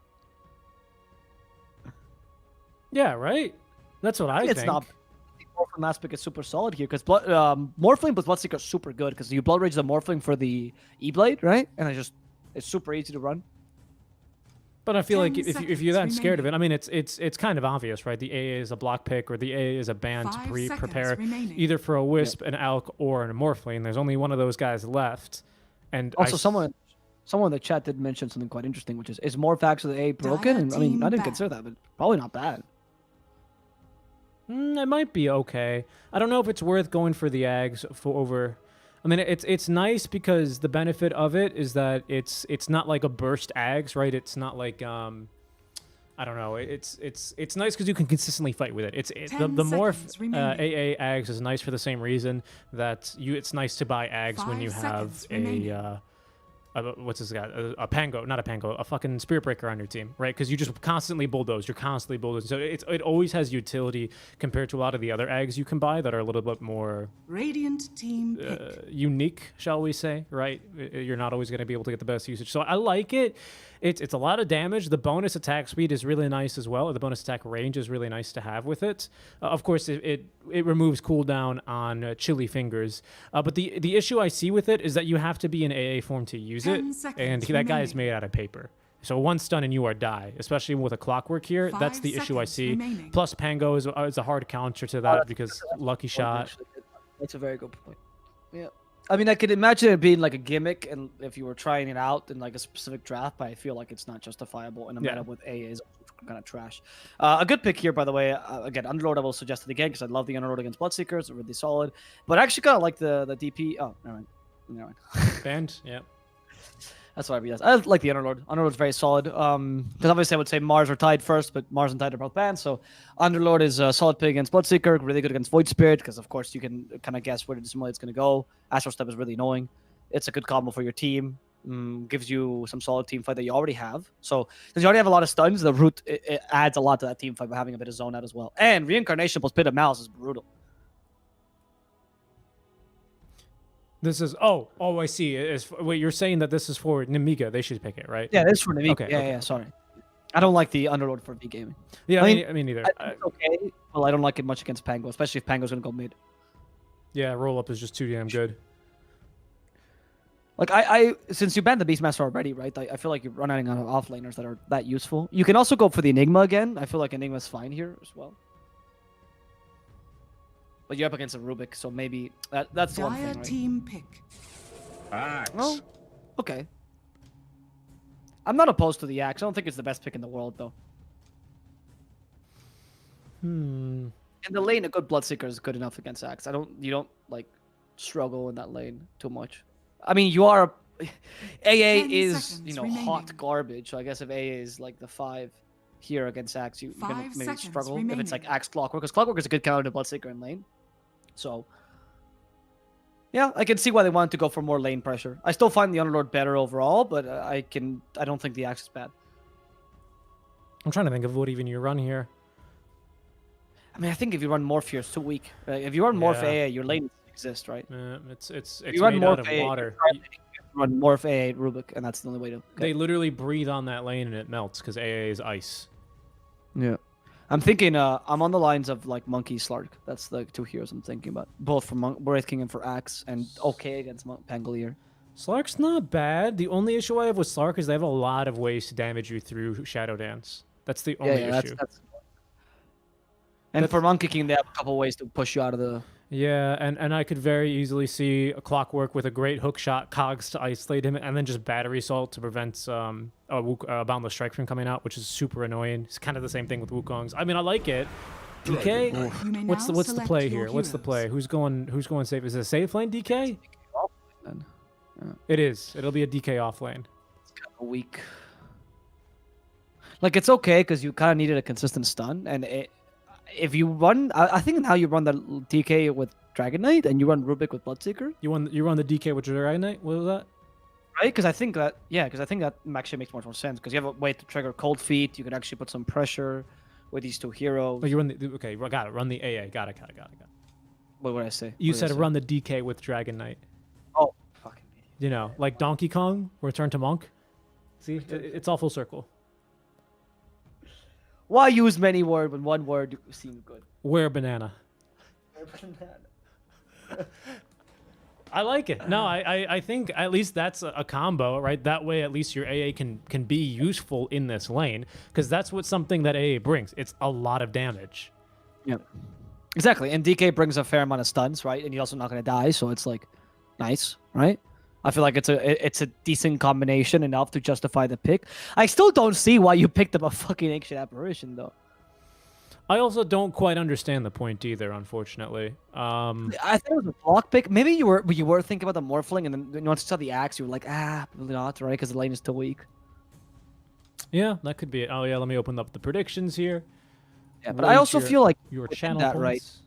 If I was V Gaming and I see Nemiga, like if they pick Axe, then you don't want to pick Morphling. If they pick Underlord, you also don't want to pick Morphling, right? If they pick any sort of strong offlaner, you don't want to pick Morphling. So I feel like if that's your option, if you really want the Morphling, because that's why you picked the AA, then you would have picked Morphling as the 4th pick, not as the last pick. I agree. No, I mean, I actually completely agree with you. I also don't really see a lot of rhyme or reason in this AA pick. I'm hoping that, I mean, it's a very nice AA set, so hopefully it's something that he can make the hero work on. And we'll take a look. I think now it's just going to be up to the actions of the AA player, and I think actions will speak a lot louder than our words in the draft. So we'll see if they can make it work, make a combo with. But I think it's going to be a week after BKBs come out. I mean, will they build BKBs? I mean, Anchor doesn't need one. Rolling Thunder is good to go. Axe, maybe. Axe BKB. Because Axe definitely wants a BKB this game. And Who? Wraith King, of course. Yeah. Right. Yeah. Axe and Wraith King definitely will be building BKB. For Wraith King, you don't need to rush it, but you do need it at some point. Of course. And the Axe, similarly, it's probably going to be like Blink +1 into BKB, because BKB is just very useful on Axe, honestly. All right, I messed up the prediction. Not very PogChamp. Delete and return points. My bad. There it is. Nemiga. What teams did you find in the prediction? I don't know. I don't know what teams I put in. I put Almost Disbanded and 30 Toprita. seconds to battle. That was from. Sorry, guys. Sorry, it's the first time Richie's been streaming Yeah, on my don't channel. worry. Our producer's not going to be fed ever again. That's Ever his. again. There it is. That should be the right one here. You even get 2 minutes. So the professional point channel fiends are going to wait until the very last second to predict. Well, maybe not. As here's the horn. No one's going to be contesting runes, though, so it's not going to be obvious who gets that first blood advantage. But we're going to have to go from here. Interesting. Nemiga, heavy favorites going into this one so far. I mean, you just saw last game. I do feel like V Gaming is the weak link in the mid lane did make him feel a bit weaker, and Nemiga only lost the first game because of the draft, right? They seemed much more solid in the second game than the EMA team. It seemed like a whole team, rather. Also, honestly, Ironcrad in the game on the Invoker was like, okay. It doesn't, maybe not a hero he felt really comfortable with that game, but on the Pangolier, woohoo!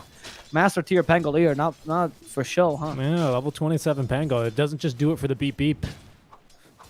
Oh, it's true, actually, yeah. I don't even know what the lines get to. Is that just a beep beep line? I think it is beep beep, if I'm not mistaken. I would spam that line so much. I'm only level 18 Pango, I think. Only. I mean, compared to this guy, right? Fair enough. It's like I'm quite proud of I like the... was that intentional? It looked intentional. the try a bit harder as well as a really good BM line. Try a bit harder next time. Also, there's something as a Spaniard about the French accent that just makes me think that they're always mocking me, so... Because, you know, in Spain, there are rich neighbors. As you know, every poor country, they always are jealous of their richer neighbors. So I hear that I want to punch Pango so hard in the face. And so I'm assuming the enemy team will feel the same way, but obviously they don't have the same history. No, I don't think they do. I wonder what he does sound like, because we got probably maybe a couple of these players using the Russian VOs. And I wonder what he sounds like there. Oh, they don't get VOs. And does Russian get VOs? Yeah, I'm pretty sure. Usually in other languages, all that happens is that the line changes, but the VO is the same. So the text is different. Oh. I'm pretty sure. I'm pretty sure I've gone to Dendi plays. Obviously, he speaks Ukrainian, so he wouldn't put the Russian voice lines on. So he speaks with the English. But I'm pretty sure I've seen a Russian stream that had Russian lines. Oh, we missed first blood. He does speak Russian. And he speaks Russian too. Who does? And he speaks Russian. Oh yeah, but he speaks Ukrainian, right? Probably primarily.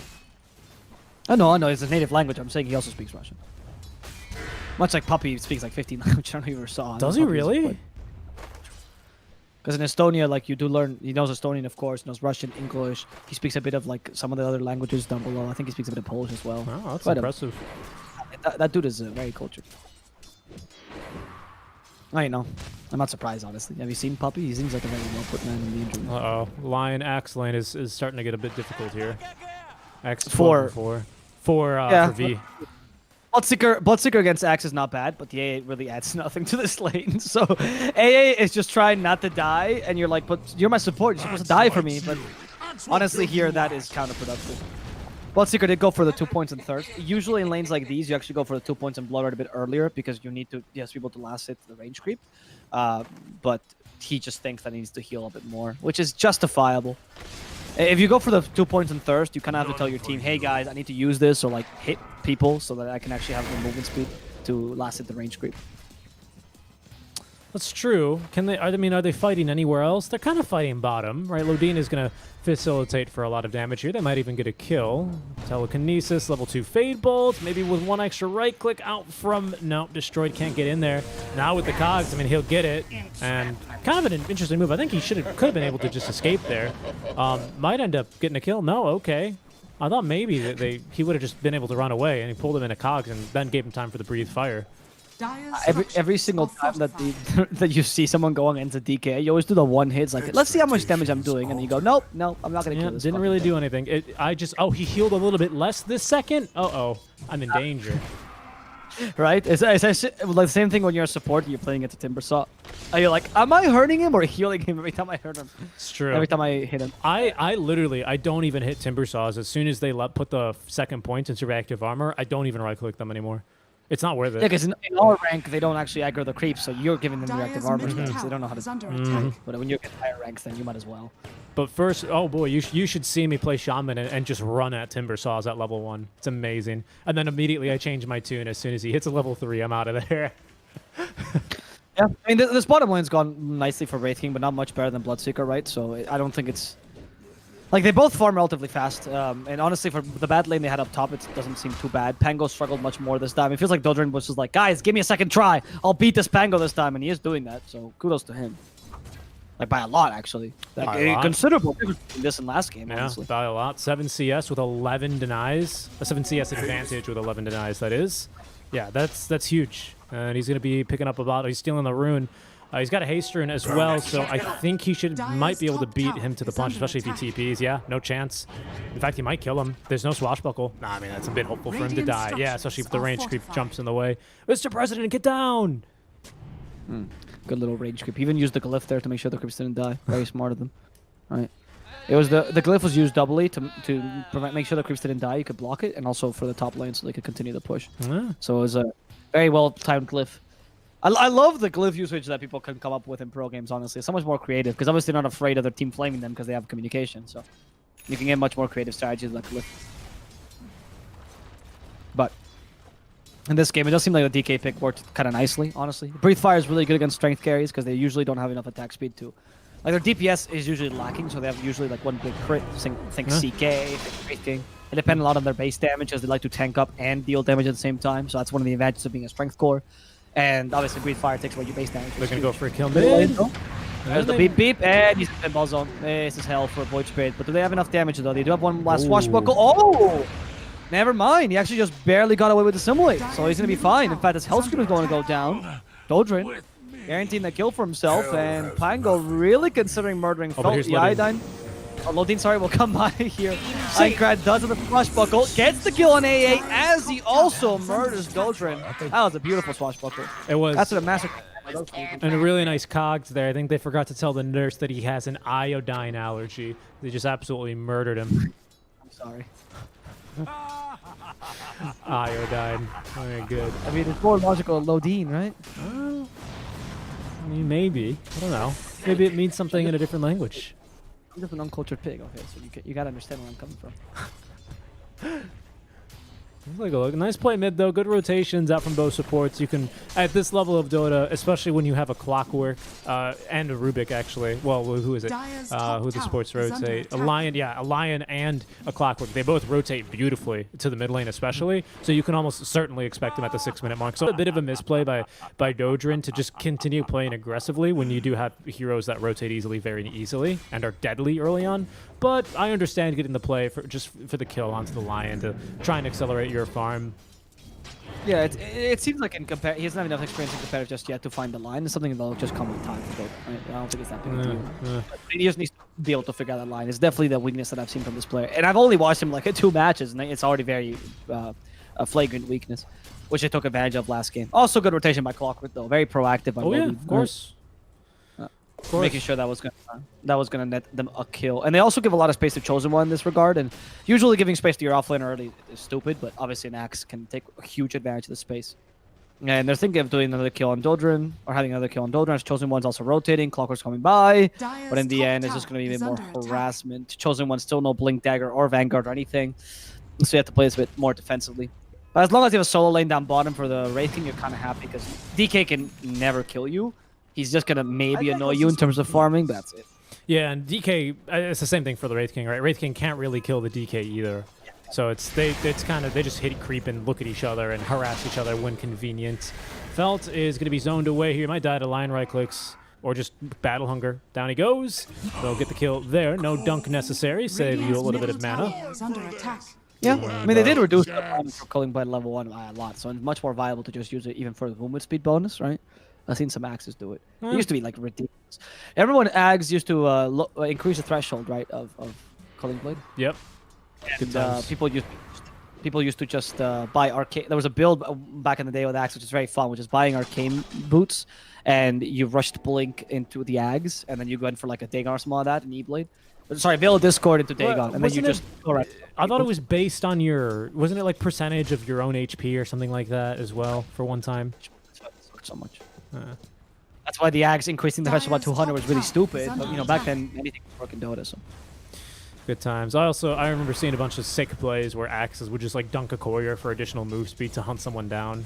That's always great. Really, or a creep sometimes. I really liked the Axe that figured, hey, we can use it on creeps. It's kind of useful, just for the movement speed. So now we're in a difficult Dire's spot though, top because tower your is DK, who you under picked attack. partially because they can push the bottom lane alone, is pushing slower than pretty much Lion Wraith King in top. So they nullify the effect of the DK by rotating the Wraith King relatively early, and they still keep the Clockwork down bottom just to annoy them. It's a good TP. It's probably going to be cancelled, but it's okay. The whole idea is disturb them, don't let this push the tower as early, and allow your team to get pretty much a free tier 1. Now they still want to trade, they'll be without Dragon Form, so it could take him forever to push his tier 1. And it's going to be a huge waste of time, because they need their mid laner down bottom. And without him, the enemy team can contest. Like, if Doldrin shows mid now, the enemy team could consider just going for the counter kill on DK.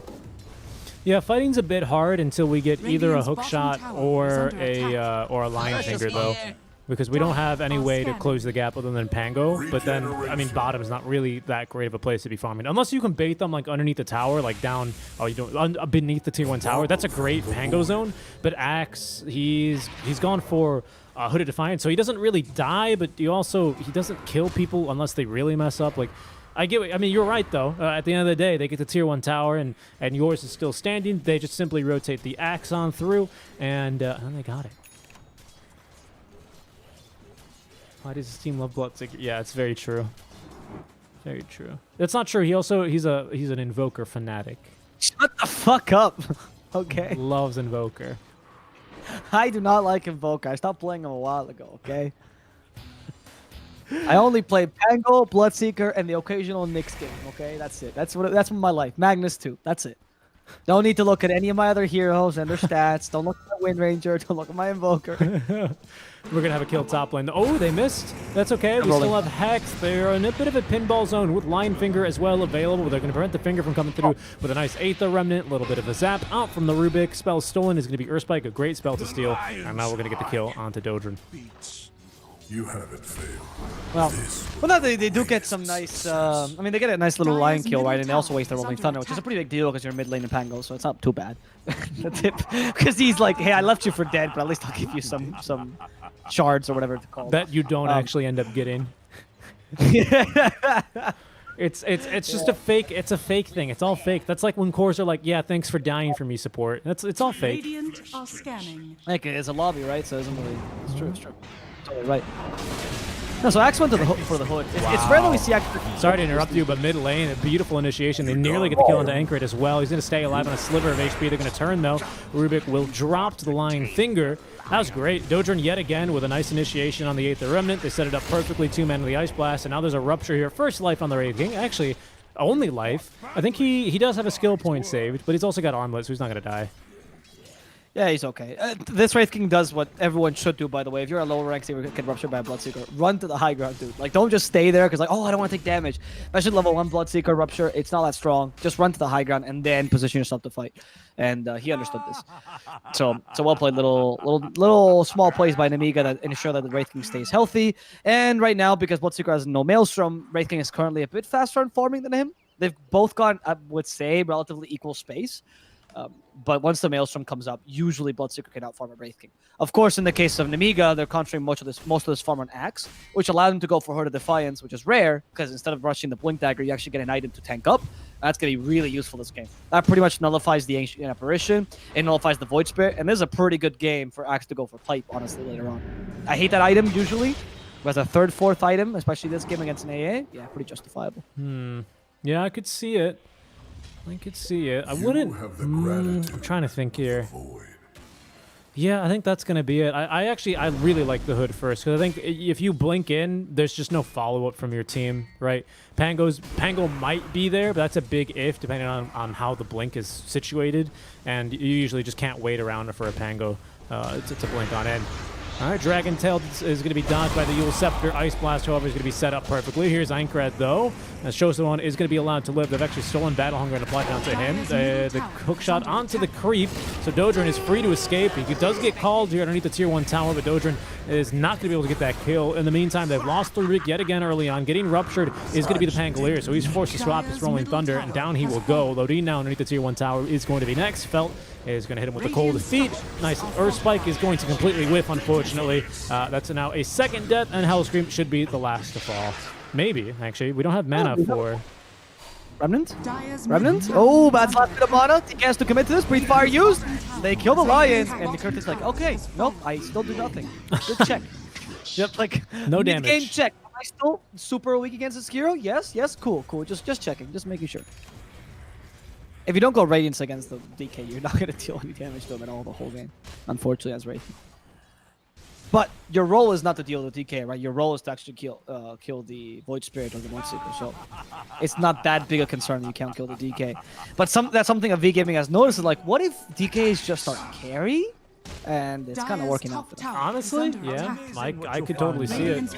Don't really kill him. And that's another reason why I didn't like a blink first. I think would be a little bit wasteful is the right word to use, because it's not like he blink calls someone and they die, right? Everyone here has got atrocious attack speed, except with a notable exception, of course, of the Bloodseeker. But I mean, if you're gonna catch him, he's gonna be in the jungle, and you probably don't need a blink for that to walk up to him when he's farming, right? So yeah, I really like this build here for the axe that he's going for. I wonder what else they're gonna go on this Pango. Back for the Maelstrom into the blink. Probably Yule Scepter again after. This time around, it looks like he's actually properly countered by the Bloodseeker. It's destroyed. We'll get another kill onto Lodin. Okay, they do find the Bloodseeker here with the Earth Spike, and that's not bad. That's a Bloodseeker for a Clockwork. You'll take that any day. Chosen One now impactful with that Blink Dagger ready, and they seem to want to go for more. Arrow, the target at the Rolling Thunder. They're actually going to try to backdoor them, and they do find the Ancient Apparition. Look at this Pango. He can't be stopped. He's rolling on 21, and Berserker's Call will guarantee the kill for Dodrin, as Felt has nowhere to run. He is an Ancient Apparition after all. He's like, well, this is my life now. They even reserved the kill for the Wraith King. That was a really beautiful play by Pango. I love that he decided to go for the other opening there with the Rolling Thunder and found the Void Spirit as a result. Really smart. That was a Blink Dagger reveal, I believe, in this engagement. It was for the Chosen One, so couldn't have gone any better. I mean, he's now got another 1,300, 1,400 gold in the bank. Looks like a Blade Mail queued up, if I'm not mistaken. Right? For the axe? Yeah. I think it's a really good idea. Particularly, let me explain. This game, Bloodseeker, the best way to deal with axe is particularly to go for Shard and Maelstrom, right? And you actually chunk the axe quite decently, even with Berserker's Call. But with Blade Mail, all that damage is going through your armor, he receives back, so he doesn't get to heal as much. So it's a huge shoot. It's just unfair. Right. Oh, that's a good point, actually. I didn't consider it. Also, option. Plus Blade Mail shenanigans, always really fun. That's what I was thinking, because, of course, Axe, quite a tanky boy, Radiant's running middle around the tower is 3.4 under strength attack. game. Radiant are scanning. It's not the tankiest thing, right? Like, compared to, like, Brewmaster or Earth Spirit or Centaur, like, he's, like, just okay out of the offlaners. Oh. He's not as tanky as you think. It's more the armor the Berserker's Call gets you. Casual So blink. you can't... Destroy just blinked onto the other side of the Wraith King. Wraith King, of course, now with level 2 reincarnation. They don't really want to fight him as the skeletons will be spawned. His bodyguards to absorb the Aether Remnant. Hookshot missed as well. And I think that's both teams just going to back off. I never considered that, but that's very smart, right? Because that's 0 cast point skill as well in Vampiric Spirit. So I guess you can always block Aether Remnant if you get a bit of a lucky spawn there. What an interesting idea. Plus, the boys are always going to run right towards the Void Spirit, so they're very likely to be in front of you.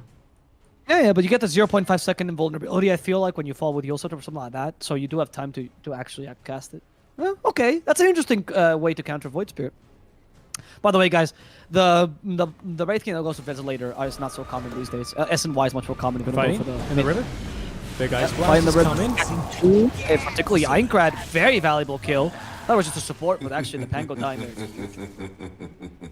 He sure does die like a support if they hit him with the Ice Blast, though, doesn't he? Not really doing much else. As he was absolutely nuked down. Yeah, they got him in 1 second. Hit him with the Dragon Tail stun, Breathe Fire. Void was in with his nuke damage. Rubik was in with his nuke damage. Even a Blood Right in there. Beautiful kill. Everyone getting involved. Radiant's middle tower is under attack. Yeah, so I was saying by the build, by the way, most Wraith Kings now that want to play the mid game, they don't get Dezo as much because you kind of just want to get a bit more mobility on your hero, and like the SNY is just too valuable. So most times it's just SNY into Blink, and they just skip Dezo, and they go for some better late game items on Wraith King. That's the traditional build. If you don't want to play, like these days, you don't want to play the Radiance Wraith King, that's kind of the build you go for. And I think it's okay. The only difficulty with this build is that you might struggle in the late game against the DK Bloodseeker. They're a pretty strong carry duo. And you won't scale as quickly, of course. Also, who is the gentleman that they have in the fountain for V Gaming? For V Gaming. Dire are scanning. Oh yeah, of course. That's Naeve's kid. Is it? Of course. Okay. How do you know that? No, why would it be his kid? Oh, I don't know. That's why I asked if you were serious. I was wondering if I could pull that one off for you, and you really did believe me, huh? For a I second. don't know any of V-Gaming's banners, but I love their banners though. I think it's wonderful. I like these jokesy banners. I want to figure out who these guys are. Though. I do. That's what I miss from like regularly casting a lot of amateur Dota. Is the banners. People would put a lot of jokes and stuff on the banners, and you'd be running around, and there'd just be like a Pepega in the base, you know. Yeah, I thought it was awesome, dude. I miss those days as well. I agree. I liked it when they just put like someone's face and they did the joke where they like, zoom in into one feature and there's like just his eyes or his like massive nose and that was it. There's a lot of I mean, Dota's one of the old games. We meme like old people. We don't meme clever. We just do that kind of stuff. Oh, hook shot. I don't know if they can DK. kill. All right, try. I mean, no, yeah, that's a lot of damage. No, they even have growth bow to add some extra damage to it. With the finger of death.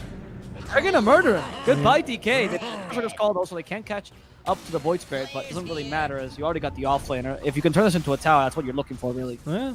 I mean, 3 ultis, but you get the kill. He's dead for 40, and you might even be able to, like you said, get the tower. That could set you up for Roche here. You can take the outpost. Unfortunately, the creep wave's a bit far away, so that's going to burn half of the respawn duration already, and you don't have any ultis to fight with. Well, except for Reincarnation and Culling Blade, but, you know, any active, shall we call them. Is under attack. Or big ones, I don't know. Culling Blade's active, and it's also kind of a big one, but you get what I'm saying. But okay, there's the I wouldn't say fortifying. I wouldn't say the Culling Blade's like a big OP. I agree with you. I feel like the big ones are Reincarnation and Rolling Thunder, at least in your draft. Yeah. And Axe is just always useful with Berserker's Call. And Hookshot, I would say. Less so now that you've got Blink on Axe, but it's nice to have a second Blink initiative. I agree. It's just Hookshot's quite a low cooldown ultimate once you get more knowledge, but it is level 1 right now, so that's a big deal. Hookshot, I don't know what he actually Hookshot at 2. DK again. Yep, those are the DK, so the 3 cores are just fighting the clockwork. Low D's like, guys, I'm drawing aggro, murder them! And it just seems like everyone left the clock behind. In fact, now the Wraith game, still with Reincarnation active, they've actually wasted the BKBs in the team. Berserker's Call will catch up to Dodrin. You could be in trouble. They perma-stun him. They don't even need the Rolling Thunder. But thank you, Rubik, for canceling that Rolling Thunder so I don't waste that ultimate. And instead, Rubik is going to pay for that. He was being so nice to you. That one went so poorly very quickly for V-Gaming. I'm shocked at the turn. As soon as I saw Clockwork hook shot away from his team, I went, uh-oh, this is bad. But the rest of V-Gaming, it looks like they didn't know how to take that fight. And I wouldn't either. This is not like, you know, me being better than them, but they looked a little bit all over the place. Rubik was down in the river. You had Naive BKB'd. He was going to support his DK, you know, like it didn't really make sense. I didn't see a game plan in that team fight. I didn't see anyone calling the shots, it felt like. I don't know. We'll take a look. I mean, that's a huge opening for Nemiga, however, as they stick around, they fight a little bit better, and they are able to get a great team fight. And what's surprising to me especially is that, you know, Clockwork, he's great at interrupting team fights, as is the Axe. I mean, I guess really every hero is really great at interrupting team fights, right? Yep. Yeah. Well, I mean, They have a lot of appreciation here, like Pango, Lion, Clock. I guess to some degree you can even argue Reincarnation can be that interruption, right? Yeah. Did he steal Rolling Thunder this time? Ah, nice! That was a very cool bait by Pango. So, of course, you don't complete the animation for Rolling Thunder. You don't get to steal that spell because you actually haven't casted it.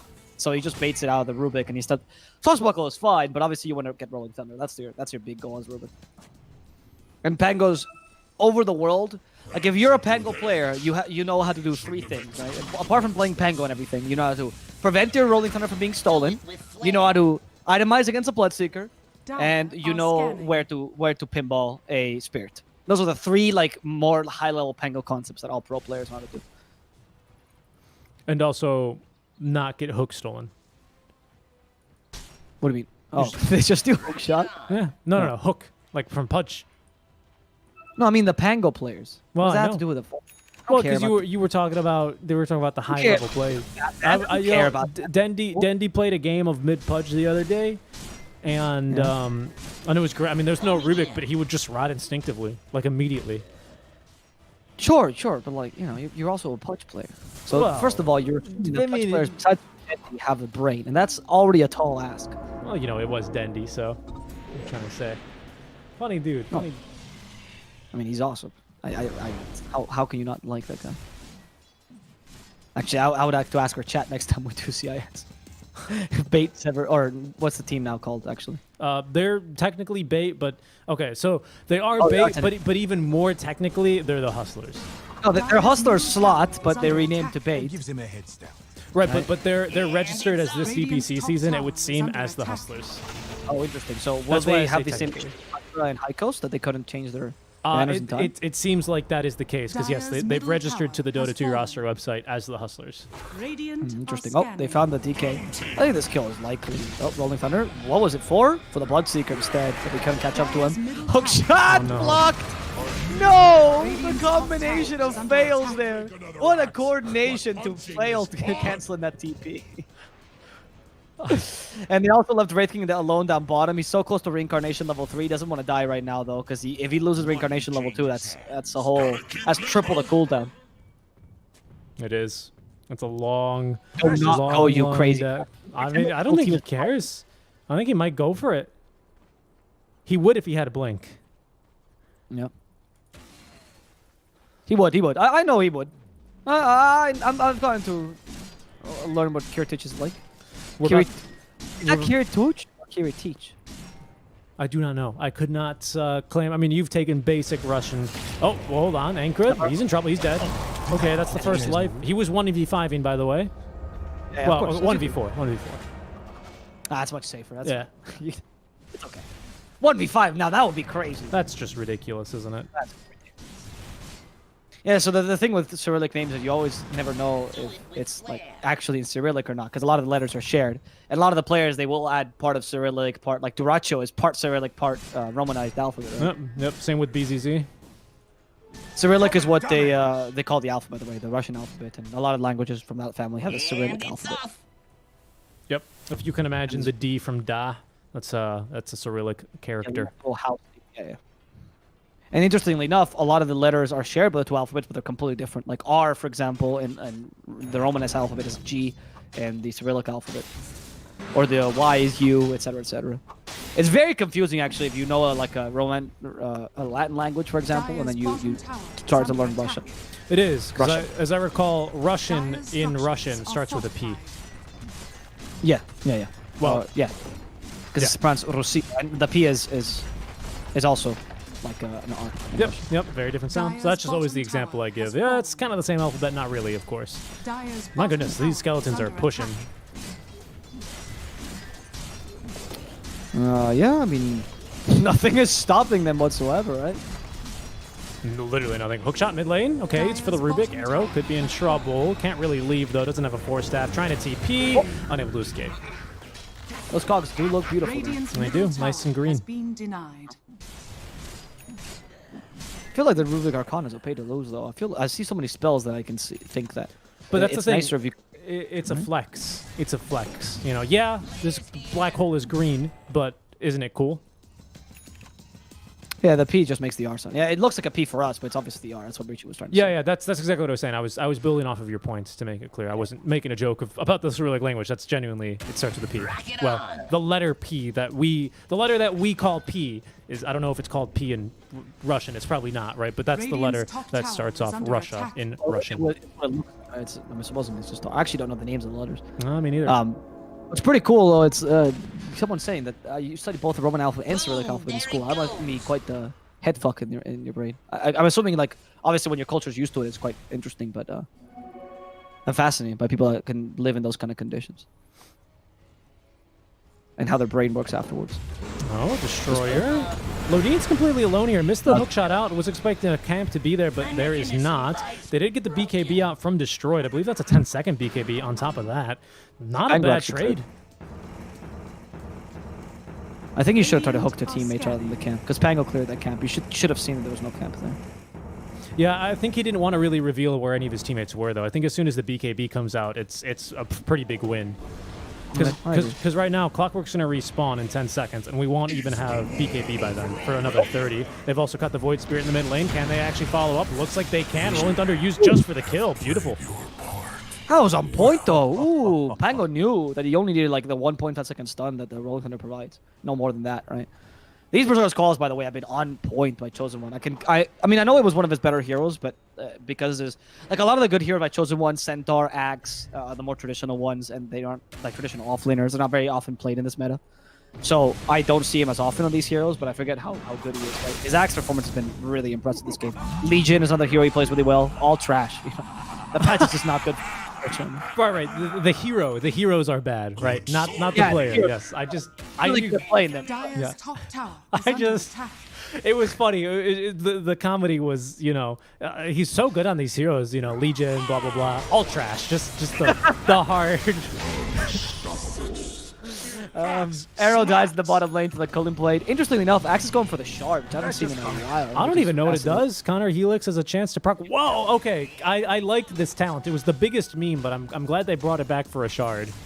I mean, it's kind of decent for the shard because for 1,400 gold, that's not like a big talent commitment. It's not bad to pick it up, right? Like, it's okay as a transitional item once you already have your core, which is Blink, BKB, and +1 Yeah. that I mentioned earlier. And And it helps you farm, right? The extra attack speed is kind of nice. It's like Blind Gloves of Haste. Like, think about it. It gives you as much attack speed as a And Midas, does something obviously without the extra active, but for the effort. with the added bonus of your your counter helix now. having a bit harder. I actually think that this is going to be the most efficient item you can buy for. No, it can't be, right? What's Blitz Knuckles? It's around the same. Right, for the Blitz Knuckles is okay. Blitz Knuckles is more slot efficient. So that it's 400 gold more. Yeah, but still, right? Like, you get the extra bonus of the passive, which is a huge. Of course. I think it's quite a nice thing, honestly. I agree. I mean, he's got it now, so we'll take a look. Dire are scanning. But Also, yeah. the counter helix cooldown when you proc it, which is nice because that means you can get double counter helix at once. Mm, So you can do one when they're attacking you and another one when you're hurting them. So that's like quite a lot of pure damage. that is. I mean, 180 by 2 is a lot. Math. That is 360. Yes, Yeah. indeed. So that's a lot. That is a full circle of damage. It's yeah. I was gonna try and make a circle joke, but now you've already made the obvious one. As we can see, Axe could be in a bit of trouble. Anchored though with a perfect counter initiation, but destroyed. Oh no, the creep. This time the camp was there for Lodine. It's not gonna work out for him, but they still have the kill onto the Void Spirit now. As TA2000, he's lifestealing though. He's got 2 kills here already, and he's been disconnected from the server. Avo, if you're in the game, keep casting. I'm in the same position. as you, Oh so- no. Unlucky. I'm assuming they win that fight. And by win, I mean V Gaming, right? I feel like that fireball was super powerful. I disconnected, and now the game is over. No. Are you serious? Yeah. What a time. I mean, Delay ended, and so are you I back? thought they fixed this bug. Are you in or no? No, I'm not in. They disconnected me too. Oh no. No, it's a bug that when the game ends, right? Like they just disconnect anyone that's watching it because the delay. But they were supposed to have fixed this months ago. Search from it from the watch tab. I will try looking for it from the watch tab. I apologize. This is not how we wanted to finish the day, but Yeah, I really apologize for that. That really sucks, guys. I'm sorry. This is a bug that's been in here for a while, to be honest. oh, what a terrible time. It must have just ended, I'm sure, or something like that. Oh, that's what it is. They kicked us out because it just ended. Yeah. Come on. Well, now I don't even know who's going to win that game. Probably, by the looks of it, Nemiga. I'm assuming Nemiga, but I have no clue. Top right, search for heroes. I'll try that one. Let's see. There can't be too many Axe games going on. There's a Oh. couple more Axe games than I thought. Captain's mode. The thing was, we need Captain's mode. Yeah. I don't think we're going to be able to find one.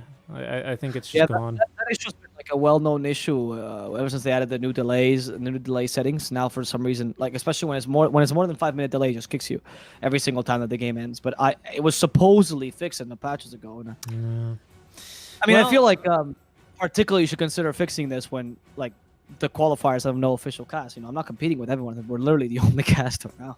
Yeah, well, that is, I just spoiled myself, and, well, if you want to watch the replay, please close your ear holes, because Nemiga Gaming did end up winning that one 2-1 over V. I'm going to now pay out the bets, as is appropriate here. But, I mean, apologies for that, guys. Unfortunately, there's just not much we could do there.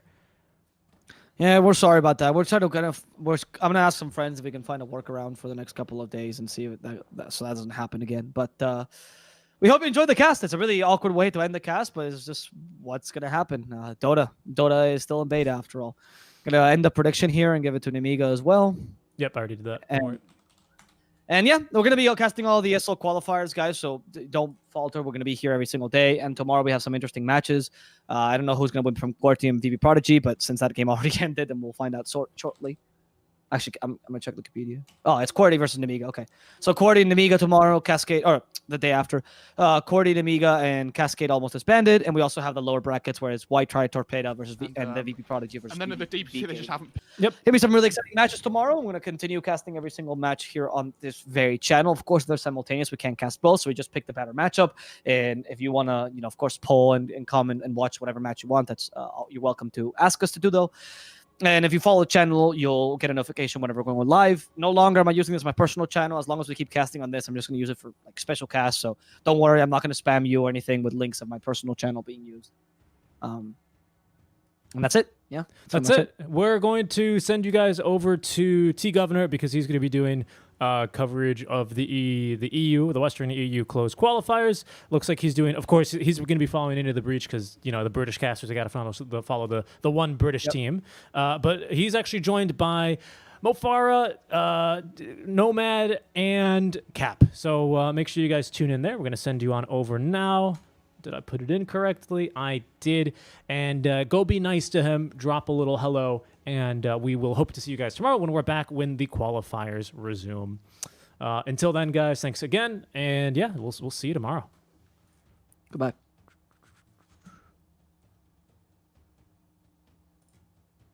Are we off? No. Because we have to wait 7 more seconds to raid. And then we can do it. Why? The timer keeps going up. Just let me send them. 251 viewers. Let me send them. 1 second. There they go. That's it. Nice. That's shitty. So we're out now, right? Yeah. Let me make sure we're like out. Oh,